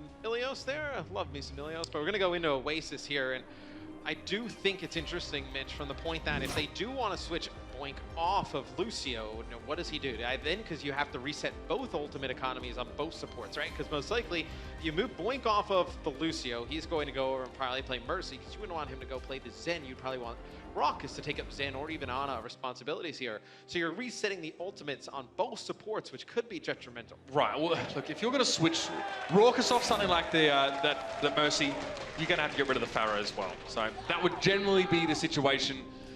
And obviously 3 stages, we may not see all 3 of them, ladies and gentlemen. Hopefully we do. We get some exciting stuff. We saw a really good series earlier on there as well with, of course, the Spitfire and the Mayhem on this particular map. I expect Pharah from both sides. Expect to see some of that high-flying stuff. Pharah's trying to pick each other out of the sky with those pinpoint rockets. You do see Lucio more on control as well, because speed is a little bit more important. Getting to the point, getting to those choke points first. Getting control and position on control is extremely important. And this plays right into Neptuno's wheelhouse as well, because he was primarily that Lucio player. We saw a heck of a lot of it from him. In fact, on Philadelphia Fusion, there's 2 very potent Lucios. Joe Meister maybe not yet in this roster, because all of these players you're looking at on the Philadelphia side were probably able to practice in Europe, or Carpe was able to play across servers. So he'll be back in the mix eventually, but here we go, map number 3. Let's get it on. Joe Meister will be such a clutch addition to this team when he enters the lineup, such a great in-game leader. So we see Pharah on both sides. There'll be Jake playing the Pharah for Houston, just putting down a ton of damage. It's so important to get out through this choke, because if the Pharah forces you back down, you can just get a ton of damage on multiple targets. Jake just getting his eye in right now, deciding the target he wants to kind of go for. That's a huge prediction rocket on towards Shadowburn. But Clockwork's already fallen to the Russian player's hand, and he's found himself a second high-flying stuff from Shadowburn, and this is beautiful. Ironically enough, from the Philadelphia team as well, but it's another story. Again, Shadowburn has space to work with here. Fraggy being rezzed up by Boombox, and the Outlaws are on the back foot early. Big point control to Philadelphia to kick things off. Shadowburn really takes control of this first point by landing, the shots onto Clockwork, taking him out. So there's really not any threat on the ground at that point from Houston. You don't have the Tracer to dart around, put down a ton of damage. It's really all on Jake. Jake's focus is now down towards the ground, and Shadowburn's able to land 2 direct hit rockets to take him out. So you have these Pharah v Pharah battles, and you have the Mercies attached to them. You gotta land 2 rockets in a row and quick. There's the first. It's so difficult to land the second. Jake still wants to pick a bit of a fight with Shadowburn. Both of the Pharah's Mercies have to be elsewhere right now, healing the ground crews. Looks like Mumo might be in a bit of trouble though. Shadowburn's found an opportunity to get some extra damage into him, but oh! Shadowburn's getting a little bit too close there. He manages to back away. I'd say that must have been someone to the tune of Clockwork trying to pressure him down. Rez is coming up, both Raucus and Boombox. It's going to be the Valkyrie being used by Raucus here. Desperate times call for desperate measures, and Shadowburn gets a sound barrier now. All the support ultimates have been drawn out of these 2 teams, but for the Houston Outlaws, it just hasn't been enough to break the deadlock. Just like we saw in our last series, though, with the Florida Mayhem, the London Spitfire, this point is so hard to break. I mean, how long did those fights last in the previous series? You see this fight extend for a very long time. Both support ults used on both sides, and it's already Philly up to 72%. There's huge progress being made here. The Outlaws must take control in this next fight. Otherwise, the round will have slipped out of their hands. Neptuno manages to spot Houston early out. He's actually caught up in the corner here as well. The Tesla gun just licking at him. He's able to heal up a lot of that HP and get a boot back, buy himself some space. Now, riding up on that wall, again, trying to keep an eye over anyone else that could be flanking, whilst trying to deal with a Primal Rage Winston, whilst trying to heal the rest of his team. So many things he's got to worry about as a captain, but Jake decides to deal with Shadowburn the old-fashioned way. 20 paces, stand and deliver kind of stuff, and a barrage found its mark. Neptuno's very close to a sound barrier here, or we're in overtime. This could be huge for the Fusion. They've had an ironclad grip on this point for the entire round, and Carpe and Poco just seem happy to keep things that way. The Outlaws, where are you? It's all about the Fusion right now. What a strong start. Get Shadowburn out of the equation fairly early in that fight. He has a rocket barrage, so you're never actually even able to use that fire ultimate. Carpe on the ground though, just in and out, darting through the back lines as Tracer, able to pick up multiple kills there. No answer from Houston. I mean, Carpe's demonstrated his ability as a Tracer player before. He was, again, an incredibly hyped up transfer from Korea over on towards the team he played on at the time, which was FaZe, and he definitely paid his dues there and demonstrated his ability. The Outlaws look a little bit shell-shocked by that one again. You pointed it out perfectly, Matt. Between the Tracers and the Pharahs, they've got to split their attention between the sky and the ground, and when you get rid of half the damage, i.e. one of the DPS players on one team, the final DPS player left has a lot of heavy lifting to get done. So both Pharah players have about the same damage, after that first point. 20% for Shadowburn overall team damage, 23% for Jake. The biggest difference, though, is in terms of the follow-up from the Tracer players. Carpe was able to finish off a lot of those players that Shadowburn was getting weak. He finishes the first point with 14 limbs. Clockwork only finishes with 3. Already this one's gotten underway, and Poco's just trying to use the high ground vantage point here. Raucus trying to keep his team healed up, but it is invariably going to pull him into the line of fire. He goes down. I don't think Boyd's going to be able to get away. He didn't get the boot either. Carpe hot on his heels. The Fusion again starts strong. One thing we haven't really seen, obviously, throughout the regular season, and we really didn't touch on it much in the preseason, but it has to be very hard for a player like Clockwork to come in here in map 3 and play Tracer and go up against a player like Carpe, who's had like 2 maps under his belt, really kind of getting game shape at this moment, right? You got to get right into the fray and go up against a very good Tracer player on the other side. Again, he's throwing the bomb into the Korean future, Dyson, so no chance of getting the damage done there. Well done by Coolmat to receive the package and get rid of it. Responsible disposal, if you will. But Carpe wants to work from this sort of perpendicular angle. He doesn't want to work with the rest of his team. A little bit of harassment in the side is good. Now Coolmat ascends up on towards that high ground, so Carpe needs to look elsewhere for his targets. Maybe a duel against Clockwork. That'll be a star-studded match if I've ever seen one. And now Shadowburn with a barrage here. A huge opportunity just to stop the Outlaws in their tracks, but they've got themselves a sound barrier. Jake takes one hit, but the sound barrier prevents him from getting to critical HP. Coolmat down, but res straight away. He fell to the self-destruct of Poco, and Shadowburn again is still trying to find an opportunity. Jake is low. He's up against the wall. The splash damage was going to be enough. Well picked out by Shadowburn, and now with his opposite number down, the skies are his. And Philly has a sound barrier to use, and it connects with everybody. A big sound barrier, perfectly timed there for Neptuno. Be Shadowburn finishing off Muma there. As he still has the rocket barrage to hold on to. Pretty much everything they're used by Houston. They use their Valkyrie, they use their sound barrier. Don't play in traffic point, come on. What did your parents teach you, son? Very low. He's gonna get back with the rest of his team. All you have is Clockwork's Pulse Bomb to work with. It's gonna be Poco using a self-destruct. Oh no, getting right back in his mech. D-mech there as Diva. Gonna get right back in the mech. Shadowburn still just with the rocket barrage here. He's done a nice job really landing these shots onto Jake, forcing him back a little bit. He's also forcing the Mercy to stay close to Jake. That's the 1-2 punch we were looking for. And now it might be Struggle City for Raucus. He's trying to hide back around the corner, but Shadowburn's got the verticality. He wants the Mercy. You better believe he'll have it as well. Extra rockets, surplus damage. That's all Shadowburn need. 3 kills with a barrage, 4 on towards Clockwork. Now we have ourselves a game, and the Fusion, what do you say about that? Well, it makes it Shadowburn's job easier against Jake in the sky in the Pharah v Pharah duel when Jake is playing kind of close to those walls. Because instead of those direct hits, you land a direct hit, then Raucus leaves him for a second, so you're not getting that mercy healing, and then you just get the hit off the wall with the splash damage. You don't have to land that direct rocket shot.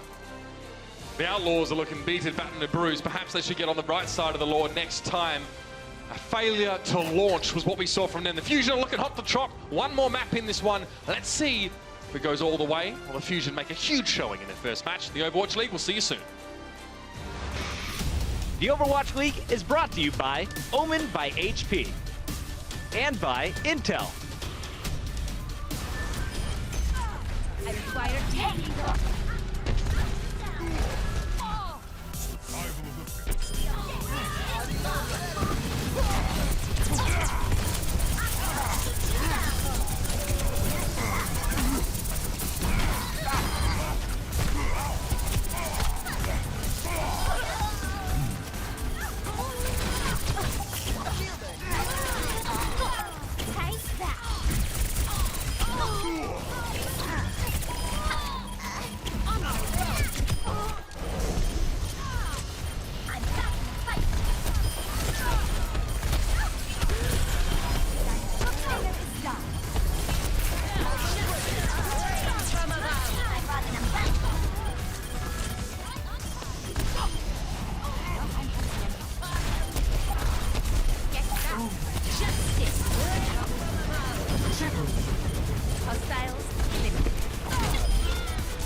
Well, on the playground is where they'll spend most of their days up until now, but the Philadelphia Fusion are here to play a completely different kind of game, and so far, so good. Outlaws look very good despite losing both their matches in the preseason.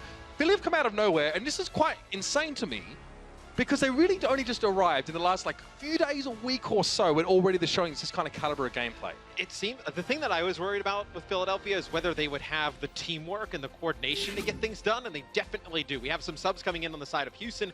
Philly will be running the same lineup. So Linkser will come in for Clockwork, and Bonnie will come back in for Boink. So you bring back in your Mercy into the lineup, Raucus can go back to the Zenyatta, and then you get Linkser back in the equation, can play the Widowmaker and Genji. I'm looking forward to this one. We do need to see the mix-ups here. And it's a shame we don't get to see too much of that, the Lucio look for now as time goes on. Obviously, we will probably see a little bit less of the Mercy being required from many of these teams. All right, Dorado Horizon Oasis done. Eichenwald being the last map here. Again, opportunities for Pharah are aplenty. We've seen that work on this map from attacking teams quite frequently. But as we head in towards the Oak Forest, it's either going to be a 3-1 or we could be heading to a fifth map, which would be great. I would love to see a fifth map between these two teams. I think. Why is that?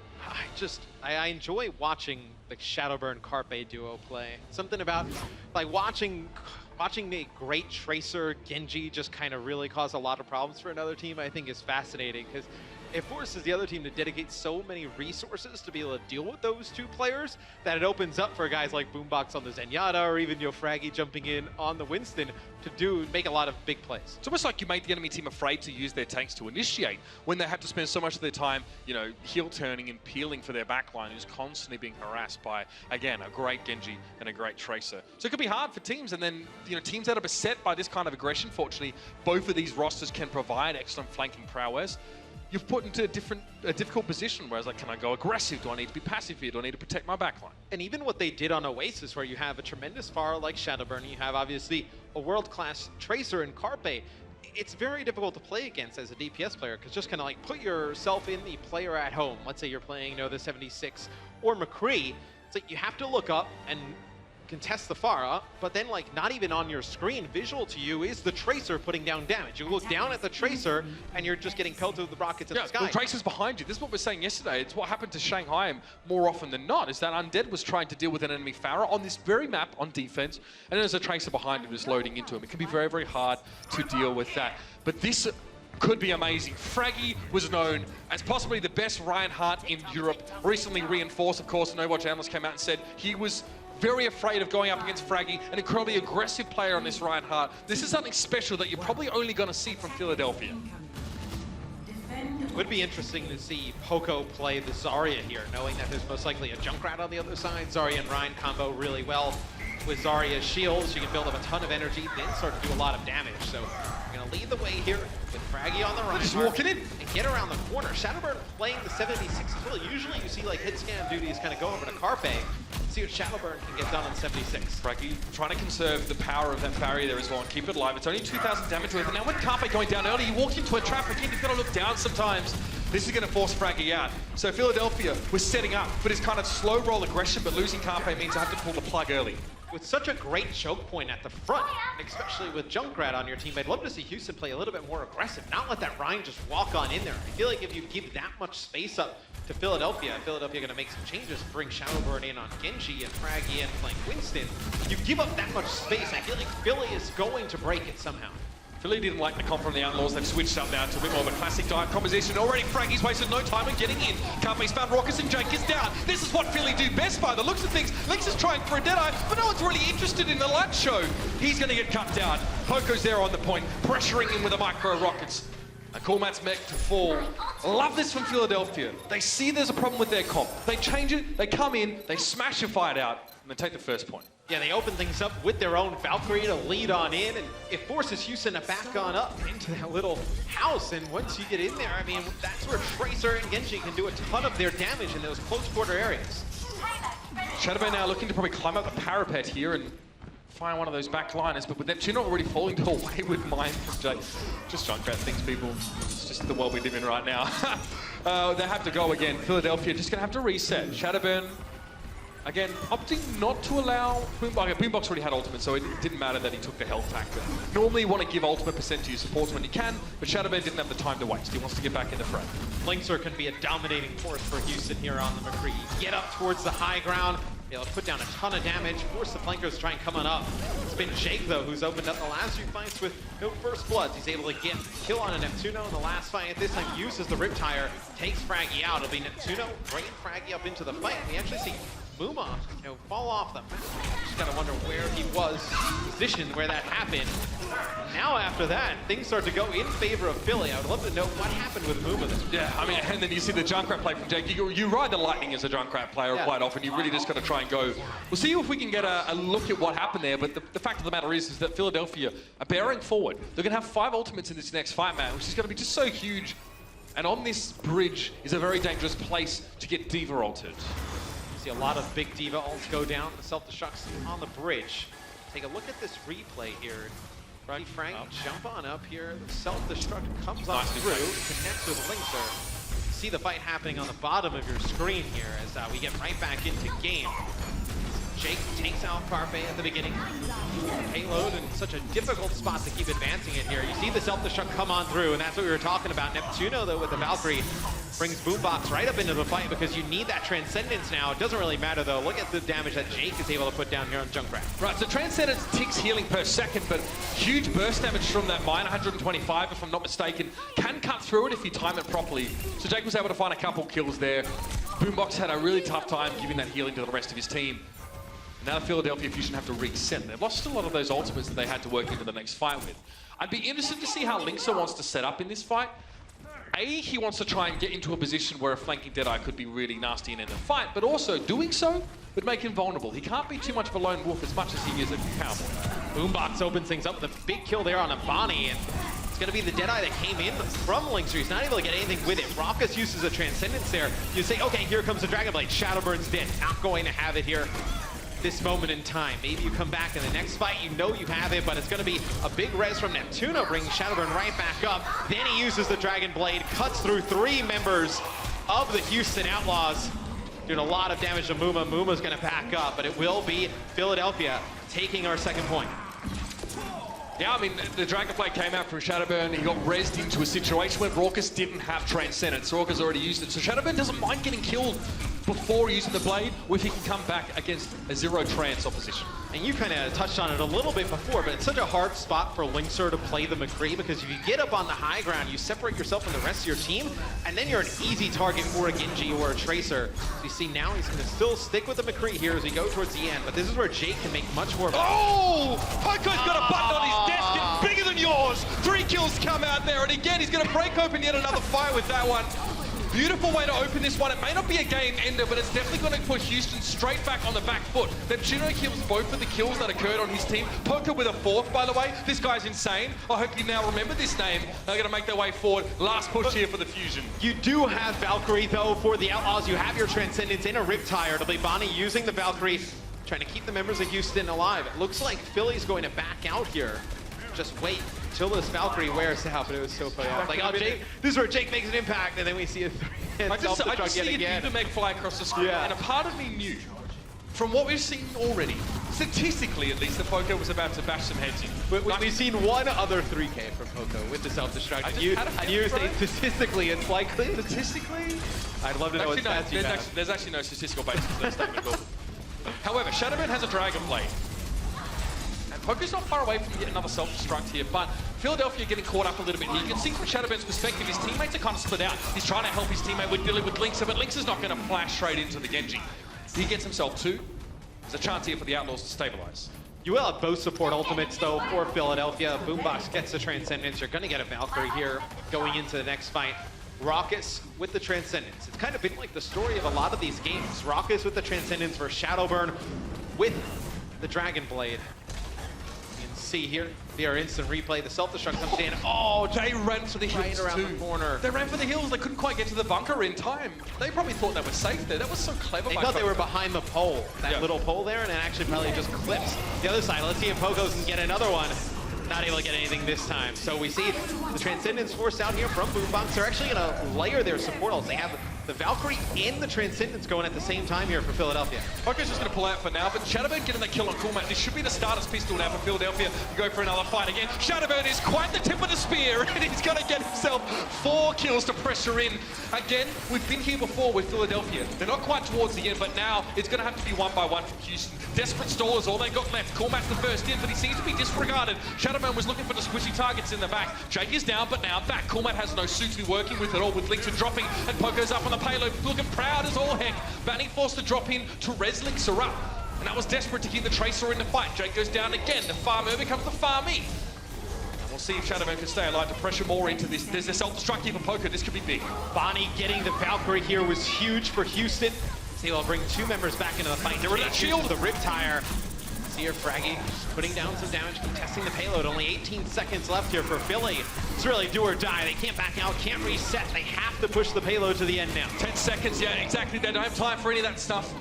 And when it seemed like the Fusion were going to be the ones pressuring in, it would be forcing stall. Now it's them that have to go desperately. Carpe hops above. It could be a pulse bomb. It could be big, but he's stuck it to the payload. Doesn't connect with the target. The Transcendence is going to time out, and there's no healing available for the Fusion. Carpe needs to find the mercy. He does it. Nicely done. Link's trying to avoid Carpe, who's desperately looking for those Tracer picks. Link's recall is forced. Cormac desuited, but goes for the self-destruct. And Shadowburn wants the Dragon Blade. Who's he got? You better believe he's already found one. Cormac to fall, looking for Jake, but he's very, very well protected behind the healthy body of the Primal Rage Winston.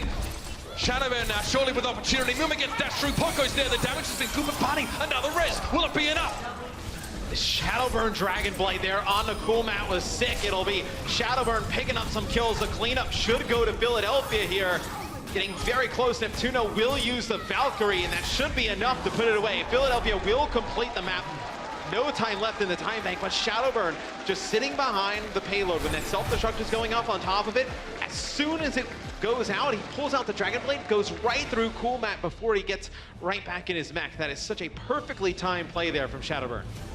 Again, having a DPS duo that has so much time together seems to be working out beautifully for the Fusion here. They've got a lot of synergy, they know what they need to be doing, but again, when the game gets to this kind of state, when you're fighting over just trying to push towards the end of the map, sometimes it's just use ultimates as soon as you get them, do what you can just to try and vaporize the enemy. It's interesting because a lot of the teams in the Overwatch League were made up of, let's say, full teams that got picked up, or like Houston, where you have a tank duo and a support duo, you come on in. Philadelphia is just, let's just get a bunch of talented guys, put them together and see how it works out with some of the core of FaZe Clan. But I think when you have a DPS duo that are Sound that barrier good. cancels, that's so big.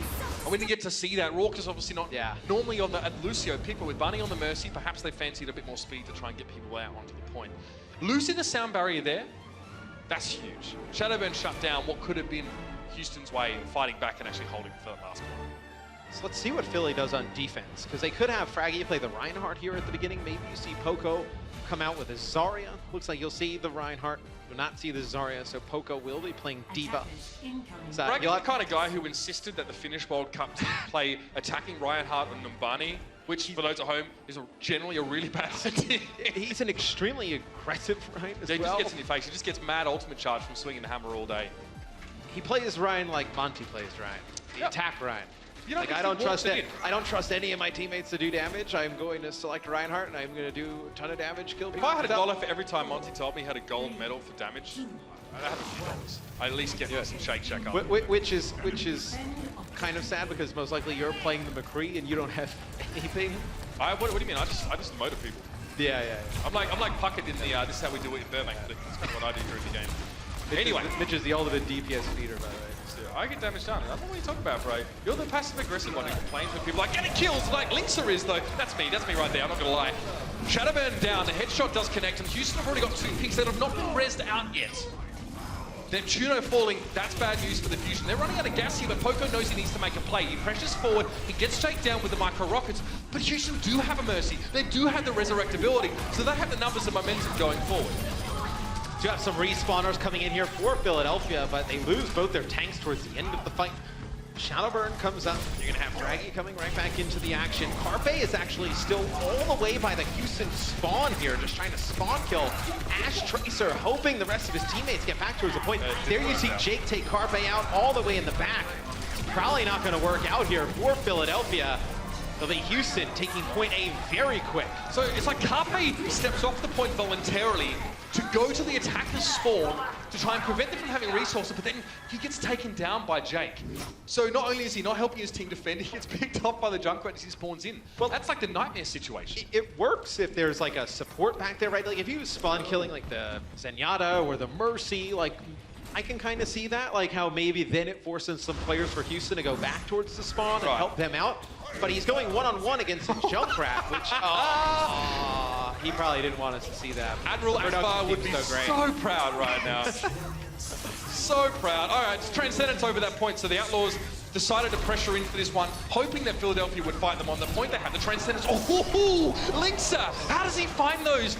The flick potential is incredible. Carpe's going to be hastily brought back into the fight, but Linkser's got bigger fish to fry, or Mops, whichever one you prefer. Again, the flash comes out. Carpe seems to be ready for it, though. He recalls out of the McCree's way, and this is what you do. Get up in the Gunslinger's face. Force the error.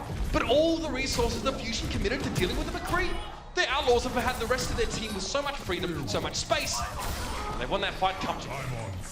You're Philadelphia. What do you do going into the next fight? You have no ultimates. You're getting over towards the bridge. It's that wide open area. Linkser has a Deadeye to use if he gets towards the high ground. Jake with the Riptire. I guess your saving grace here if you're Philadelphia is you know there's no support ultimates on the side of the Houston Outlaws. You're going to get closer towards a Dragon Blade and a Pulse Bomb. Riptide for Jake. It's going to be a self-destruct coming in over the top. That was from Poco. No one's there to be caught by it. Jake was far enough from the epicenter of the explosion to not take full damage. But he had to be very careful. He saw Carpe, yeah. With him at less than 100 HP, he's an easy target for Carpe. Oh, we get him with a trap again. Carpe, look at your feet, son. His shoes are untied as well while you're at it. And now Jake has the chance to make this one hurt. This is a different angle, but he sees Poco drop down. He catches him. Jake with 2 kills. The rest of Philadelphia fighting off the point because Jake is taking up so much of their attention. It's going to be Bonnie getting a Valkyrie. Raucus going to get a Transcendence here. So you get the support ultimates online for Houston. Just a moat match. So look at this. Do it. Cool match just taking up space, not allowing the players to get through the tops. It's going to be, see Muma there on your screen, pushing on forward with that Primal Rage. Cool Matt now going to drop down, try and put some damage as the players come out from that bottom door for Philadelphia. This is insane. Coolmat doesn't even, go for a self-destruct. He knows if he gets knocked out, he has a chance. But now he's really stepping up. What a pleasure to see this man start to perform. There's been no defense from Philadelphia thus far. I mean, right there, they don't have a ton to work with, like coming out, but at least try and get out to the point, force, some of those bigger ultimates out from Houston. Houston still holds on to self-destruct. They're going to have another Riptire. You're going to have Deadeye. Self-destruct in Coolmat now. Oh no, it's caught the top of the banister. It's not going to get into the position he wants it. That's a mistake that you can't really afford to have here, but there are other resources up. Sleep. Self-destruct from Poco now, trying to do one better. Oh, it's going to get 2.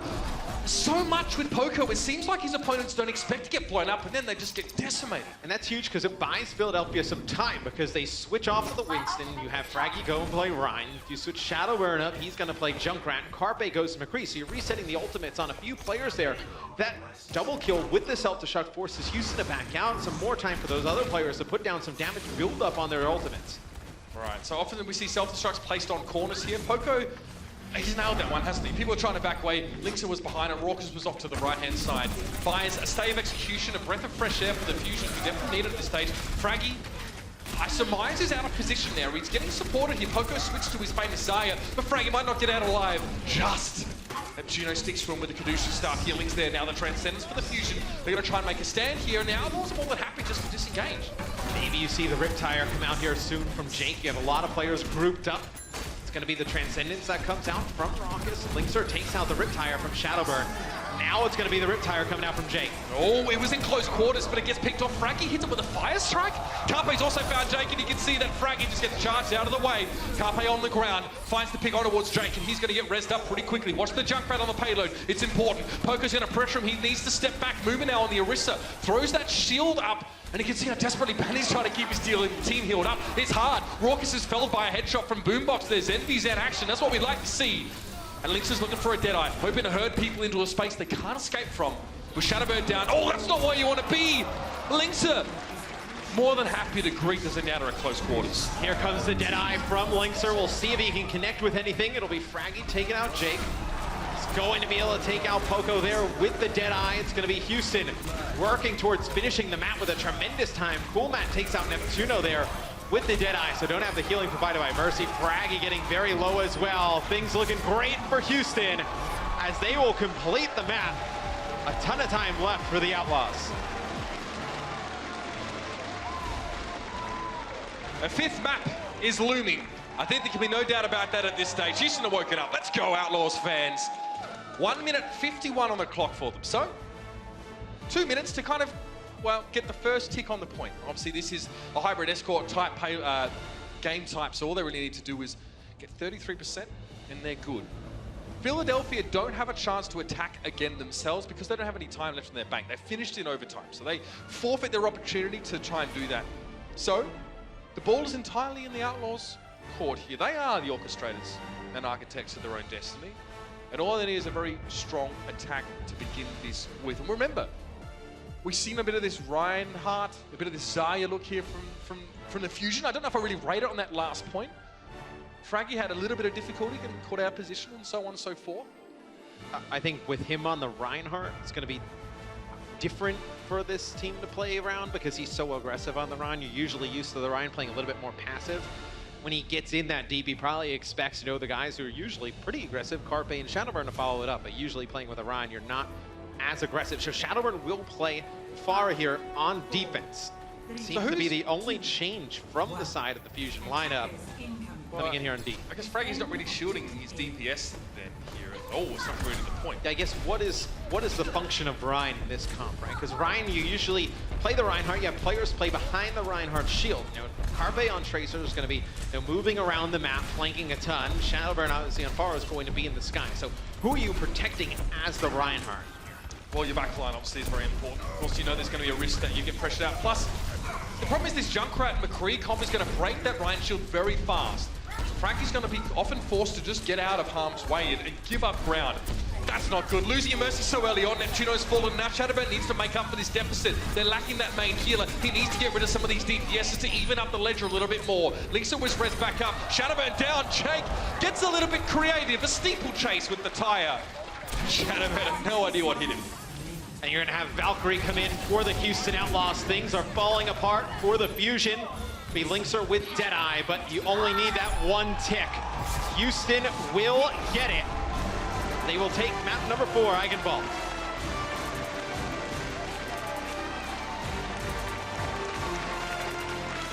Hands up.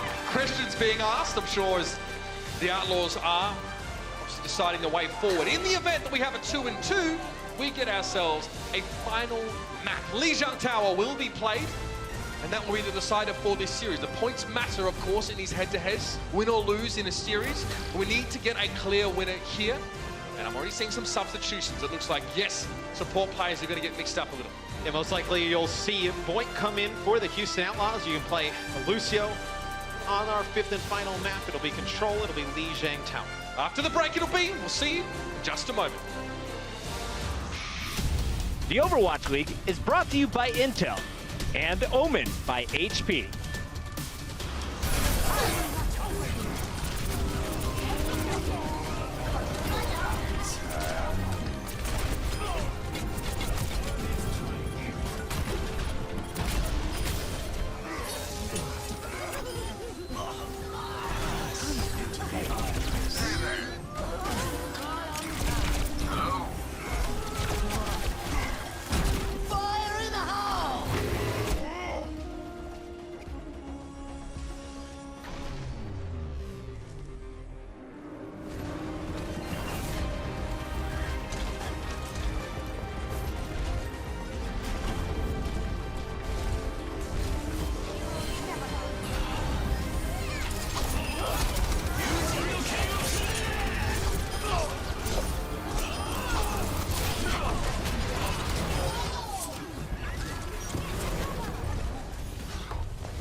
Weapon system on.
This is what we wanted, and this is kind of what we deserve as well, ladies and gentlemen. Our 5th map here in our 2nd match of the day.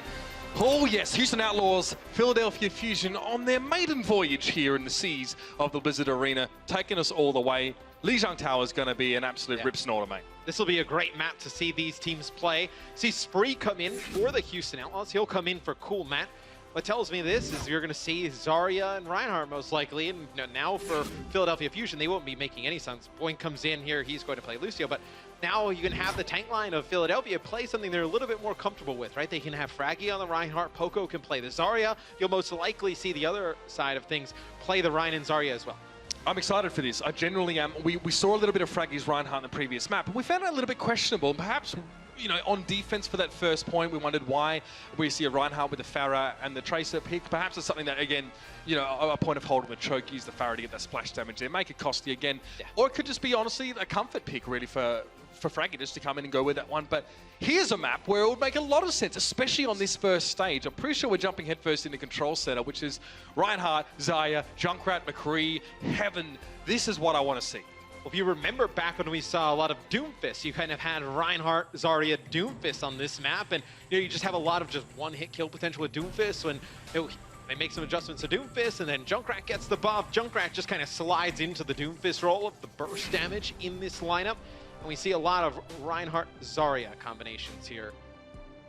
Lijiang Tower will decide it all. Potentially you see Moira here, because Moira, you know, obviously she's puts out a lot of healing, she can do a decent amount of damage, but a lot of it comes from like her damage orbs and her healing orbs. If you know that there's no D.Va in the equation, Moira becomes a more reasonable option. That's exactly right. I mean, D.Va with one right click can shut down the vast majority of Moira's impact on a game. The biotic orbs are very easy to detect and also to negate if you use that defense matrix. So that's why we're excited about this one. Like I said, we actually have the Reinhardt, we have the Zarya, we actually have triple tank for Philadelphia Fusion here. They're going to bring Poco on that D.Va. You've got 2 6 Zarya players on that team. Shadowburn is very capable. This is fun. Lots of McCree action as well. Junkrat's going to be in the mix here for Houston. So 2 very subtly different compositions. Let's see how they interact. And no Lucio for the side of Philly. They used a speed boost at the beginning, but they're going to have Neptuno switch over to Mercy. So potentially with this triple tank lineup, you get a ton of damage coming down right from Houston. Jake specifically playing the Junkrat. But Philly should be able to get a lot of healing. Build up the Valkyrie. What? Dude, He already has already an with an Earth Shatter. How the hell does that happen? Just basically once the game's begun. I mean, he didn't get much with it, right? It's just genuinely astounded by the fact that he manages to pull that up so quickly. The Fusion, off the back of Fraggy, swinging hammer, as it were. It's right up in the face of the Outlaws. And again, no big kills there, but this is now when you've got more of a tank-dominated game. Sometimes it's very much more of a war of attrition. It's slower. I direct you guys to look more at the health bars at the top of the screen. That's going to give you a good indication about who's trading damage more effectively as opposed to healing. There's a Coalescence here for Raucus. He's going to let it go. Bit of Goku action here on the point now. Damaging enemies, healing allies. And you can see the Poco's going to be forced just to try and stay above it. Neptuno uses his Valkyrie, so you bring both players back into the equation that did fall. It's going to be the Deadeye that comes in from Linkser, not able to get much of anything. The grab already down here from Shadowburn. It's going to be few kills picked up here by Philadelphia. They're still in control of the point. Houston was so close to flipping it, not able to do so. Coming into the next fight, Houston, you will have a sound barrier, you'll have your grab, you'll have a Riptire as well. That Graviton Surge plus Riptire combo could be devastating. A lot in the toolkit for the Outlaws. And they're going to have to use it pretty soon. This is the kind of map that can get away from you very fast. If you're going to lose the first fight, try and lose it quick. Try and come back for the second fight. A, not having given the enemy too many ultimates, and B, still having some time in the clock. Jake, nothing you can do about that one. Carpe just plinking away from his little plinth up on high. He's 63% in terms of ultimate, but that self-destruct's not going to find too much. Another Coalescence already from Raucus. Huge impact in the fight as Moira. Spree, Carpe saw him coming, but it's not going to matter. He's going to head over the edge, and Boink has his moment. Carpe sleeps with the fishes now. Get it? It's going to be a Riptire in from Jack. Transcendence won't be able to protect the Fusion against that. Fusion, though, still on the point, building up percentage up to 83 and counting. The rest of these kills going in favor of the Outlaws. Fraggy able to take out Spree. Raucus, you see how low he is on healing resources. Needs to put down some damage, be able to provide more healing as Moira. Spraggy has done an excellent job along with Poco stalling this out. but Philly make it up to 99% on the point, which they do. Carpe goes for the Deadeye. It's probably more just to keep the enemy team away right now. He doesn't fight anything, though. The Outlaws still maintain control of the point. Good graviton, though. Shadowburn finds himself too. Linksa and Boyka down. Jake's trying to get up behind Shadowburn and use the shield of Numa, but I don't think it's going to be enough. Poker already managed to locate Raucus and deal with him. And you can see that Shadowburn is so well charged. 90% up on that one. He's dishing so much damage. And again, the classic control map problem seems to be back to haunt the Outlaws. Again, we go to a control map. Again, they fail to post any percentage on the board. Not looking like the same team they have in other map types. One of the bigger differences on that point as well is that Philly is running Mercy. Houston, they do not have Mercy. They're running with Moira Lucio. I remember one point, Fraggy actually earth-shattered some of the members of Houston, and they're forced to just use a sound barrier to keep those players on the ground alive, whereas Philly, when those kills come down, they just use the Valkyrie, they res them on up, the fights just get extended longer and longer and longer, and they're able to build up the Valkyrie so often because you had that triple tank lineup. It's time for a different change. Well, change of pace, at least for the Fusion now. You thought that was fast, you thought that was chaotic. How about we go back towards our dive composition here for the Fusion? I think on the side of the Houston Outlaws, the person you're looking at in this combo is going to be Spree, because primarily known as a fantastic Zarya player. He doesn't like playing D.Va, by the way. Yes. He prefers not to, is more accurate. And let's see how his D.Va, he's really going to be relied on to protect the supports, right? Let's see if he feels at the right time and gives them that support they need. Shadowburn manages to find Linksa, which is always a dangerous task to try and go in and deal with an enemy McCree. Gets out alive. Jake. Oh, yes! More than one Australian causing problems here at the Blizzard Arena. 2 kills for the Junkrat, plus the D-suit, the mine coming in. It's just a lot of damage there. You see Fraggy here in the back, trying to stay alive. Now the rest of his members following you. Imagine he just kind of goes off the side here, does not want to give up some ult charge. He still has Shadowburn here with him, though. Maybe they think they can turn this around. As Shadowburn goes through one, Poco takes out both supports here, and somehow Philly has turned this in their favor. Just when you think they're out of it, they jump right back in. Only 3 members alive there for Philadelphia after things are looking good for Houston. They have the tools, Houston, to retake this point. Almost 4 ultimates, so Philadelphia are probably aware of this, so they can force any of those key ultimates out sort of earlier on in the fight, or before the Outlaws can actually take up position on the point. That would be ideal. Dragonblade might be the drop for that one. He's looking for the backline. He's forced the trans. That's okay. He was looking for that. With Carpe going down, though, Shadowburn's kind of on his own. Linksa gets too close. Poker was there to help Shadowburn. It's a 1-for-1 trade. Both teams using Transcendence in this fight. The Riptile, where we headed with it? Jake doesn't quite know. He's looking for a softer target, but he actually finds very little. Nechino gets the kill on Jake while he was channeling that ability. The Caduceus Blaster paying off quite well. And now over the point, it's a bit of a do-si-do. It's the Houston Outlaws, though, that come out in front for now. Going to be the Valkyrie use. Linksa's going to be very careful. Nechino gets another kill in that fight. The man in the battle mercy. What is going on, Nechino? Calm your farm. Will it be the difference, though? Remains to be seen. A couple of big kills from that mercy. All right. I can't even cast this seriously anymore. Boombox is going to be pressured down. There's not much he can do. The Matrix is in his way. Jake's fallen to Carpe. And Moving now, constantly getting healing, but Boink gets caught out. Carpe now is back, and he's Bean's business. Somehow through all of this, I was going to say, Neptuno is able to stay alive just until now. He finally falls, but some huge healing coming down from the Mercy on the Philadelphia Fusion. Some kills as well, which we rarely ever see.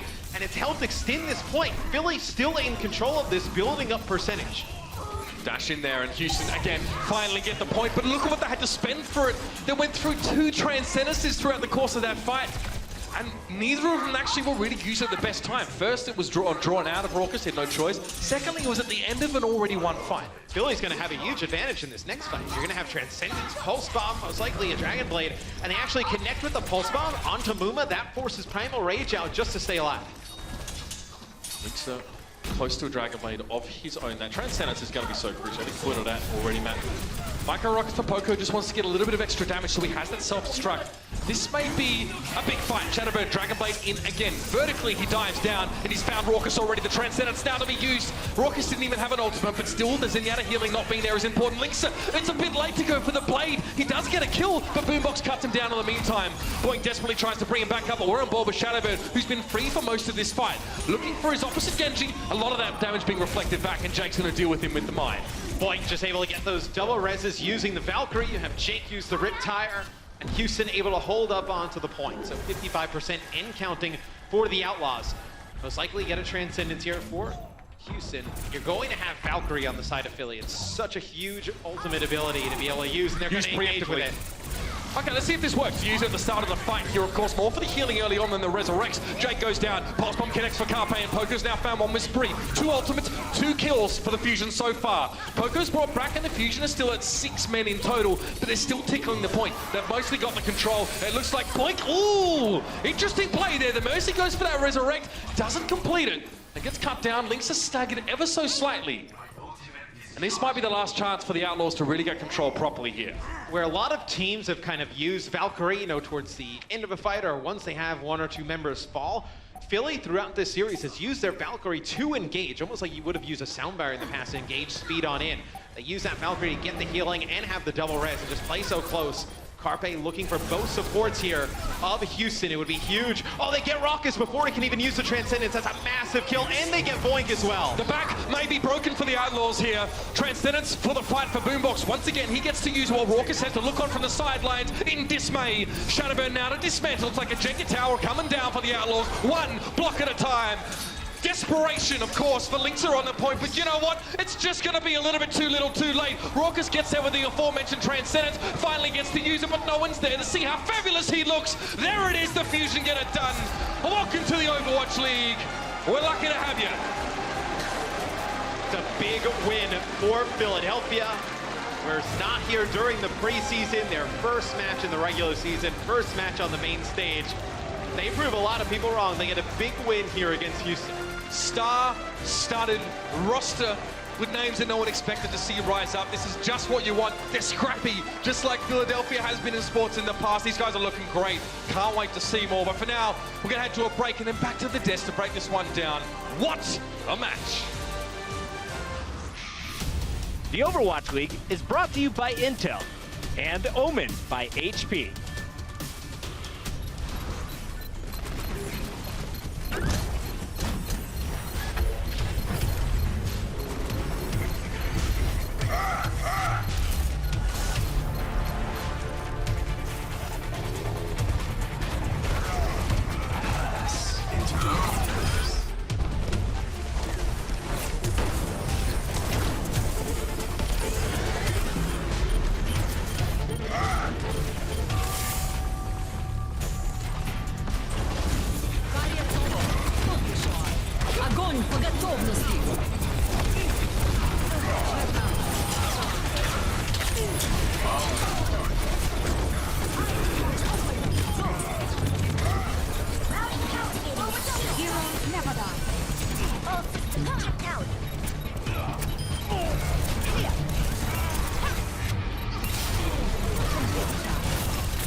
I now have Froggy from the Philadelphia Fusion joining me on the floor.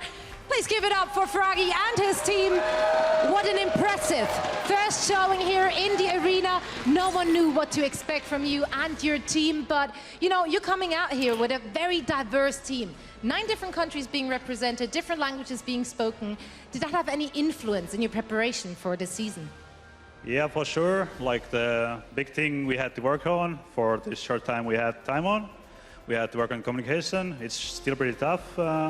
And we are getting better at it every day. Right, so that was an impressive first showing, really, we had here with you guys. But you and some other players actually arrived as late as 3 days ago. Yet you gelled so well already. Is it possible that we only just scratched the surface of your team's potential? Yeah, for sure. Like we have so many problems still to work on. We have very high potential. I feel one of the highest in the league of the teams. All the players are very skilled, so we're going to do good in the future. Well, we can't wait to see more of you. Once more, congratulations. We're going to see you on this stage many, many more times. And for now, we're going to head over to our desk to break down this series. Ladies and gentlemen, please give it up one more time for my favorite Viking. That's right. It's Viking, not Viking. Fraggy corrected me over a beer. Let's talk about what we just saw, though. Philadelphia Fusion walks away with the victory. They take it in 5 games for the first time in the Overwatch League. My analysts are wrong. Guys, you picked Houston Outlaws and it didn't go your way. And I feel like all of the problems started in game number 3, the control, where we thought this is where Houston Outlaws should have the edge. It was the mechanical skill coming in for Philadelphia Fusion. Let's talk a little bit about Oasis. It really was the mechanical skill because that's what Philadelphia used to basically win this entire series. They outclassed the Houston Outlaws in many departments on an individual basis. And when it came down to map 3 of Pharah versus Pharah, Shadowburn versus Jake, well, in the battle of aerial superiority, Jake was the pigeon to Shadowburn's hawk because he had 25% damage, rather, accuracy to Jake's 19, but the really impressive one is 15 kills to 2. And it really just showed because there was not a glimpse of hope for Houston Outlaws in this matchup. We're going to fix your mic, Crumbs. Don't worry about that.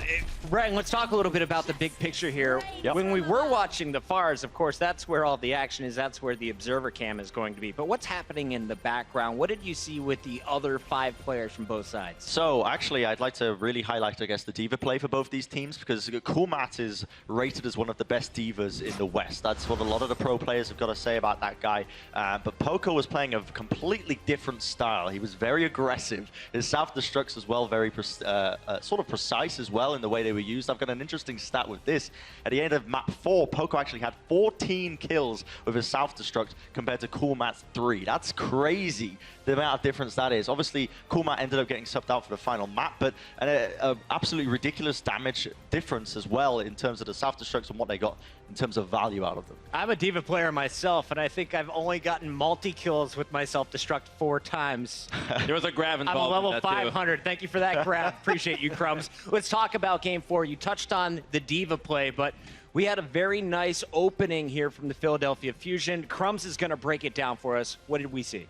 Exactly. So the Philadelphia Fusion did not have a whole lot of diversity to their strategy, but there was some because to contextualize this play, notice here how Fraggy has only 3% of his ultimate, and that's because he just attempted an attack on Reinhardt, sees that the Outlaws are playing quite defensive, swaps out into the Winston. It's time to dive. And so when we look at the positioning for both these teams, you have Tracer up here and the entire squad of Philadelphia Fusion ready to pounce. They recognize that Coolmat and Muma are away from the supports, which are really the important members of the team. And so the Philadelphia Fusion decides, pull the trigger, go into the back line, and the only way they can retreat is into this hole right here, and it does not look good for the Outlaws. We're going to just take another look at the quickness at which they go for it. So coordinated. Yeah, this is really nice to see as well. Just seeing Fraggy, the amount of cleave damage you can get in those close quarters on top of it. Linksa using the Deadeye to no avail. But yeah, ultimately just a really nice play by Philadelphia Fusion to clean that one. And honestly, after I saw Philadelphia Fusion finish the 3rd point, I thought, okay, Houston Outlaws, how do you beat that? Because that was really darn impressive. They did it, Bren. Let's talk about the composition they used to break the final point. What did we see from the Houston Outlaws? What's causing problems for Philadelphia on defense? Yeah, so they switched it up completely. So Philadelphia were on the final defense on Eichenwald, and they were trying to move through, but the composition that was being used, this is not Eichenwald, but we will get onto this in quite a moment. Still, they ran with an Orisa sort of Junkrat composition as well. It was very effective at just sort of spamming at the angles. They also had Linksa on the McCree, which you can see he's even playing it in this game here. But it just works very well at spamming out and keeping out consistent damage output and overwhelming them. I really love the use of Jake's Junkrat on Eichenwald, but I think we're all just watching these plays, and I want to highlight this man once again. Shadowburn was amazing on the Genji. He outplayed Jake on the Pharah. He brings out the Zarya. We know his hero pool. We've seen these heroes from him in the past. Did you expect to see him at this level today, Crumbs? I did, actually. I did expect to see him go pop off, because the only times we see Shadowburn struggle is mostly when the team focuses so hard to shut him down. But it wasn't even just him, because we get to see Neptuno here just pop off on Battle Mercy, taking down multiple members with headshots nonetheless. And overall, there's a lot of positives for the Philadelphia Fusion individually here. All right, well, we have to choose our player of the match, powered by Omen by HP, and for me, it's Neptuno with that triple kill on Mercy. We never see that at the pro level, but the man has to be Carpe, consistent for the Philadelphia Fusion from the beginning to the very end. How dangerous is this player when you're facing up against him in the league? Oh, it's absolutely crazy. This guy in 1v1 matchups, when it comes to Tracer, he absolutely just takes control of the battlefield. And you can see, really, just from these clips, the tracking on the guy, the raw mechanical skill is really one of the things that's very impressive about him, but also how well he works with Shadowburn as well as a DPS duo, but also Poco as well on the D.Va. It's all about that synergy with your tanks and also your DPS partner, Shadowburn. That's what really makes him quite a threatening member of the team. And there was a quick glimpse at that, but 40% accuracy on Tracer. She's more of the kind of erratic sort of aim. Burst aim, and hitting that kind of accuracy is incredibly impressive. That's you won crazy. So many members. Look at that, 39.66. Very solid stuff from Carpe all match long, 125 to 31. I wish I put up numbers like that. That is going to do it for our player of the match, but that was just match number 2 on the day. Match 5 total, and we still have one more to go. On the other side of this break, we're bringing you the final battle. It's the battle of the Beantown versus the Big Apple. You don't want to miss it. Boston looking for revenge.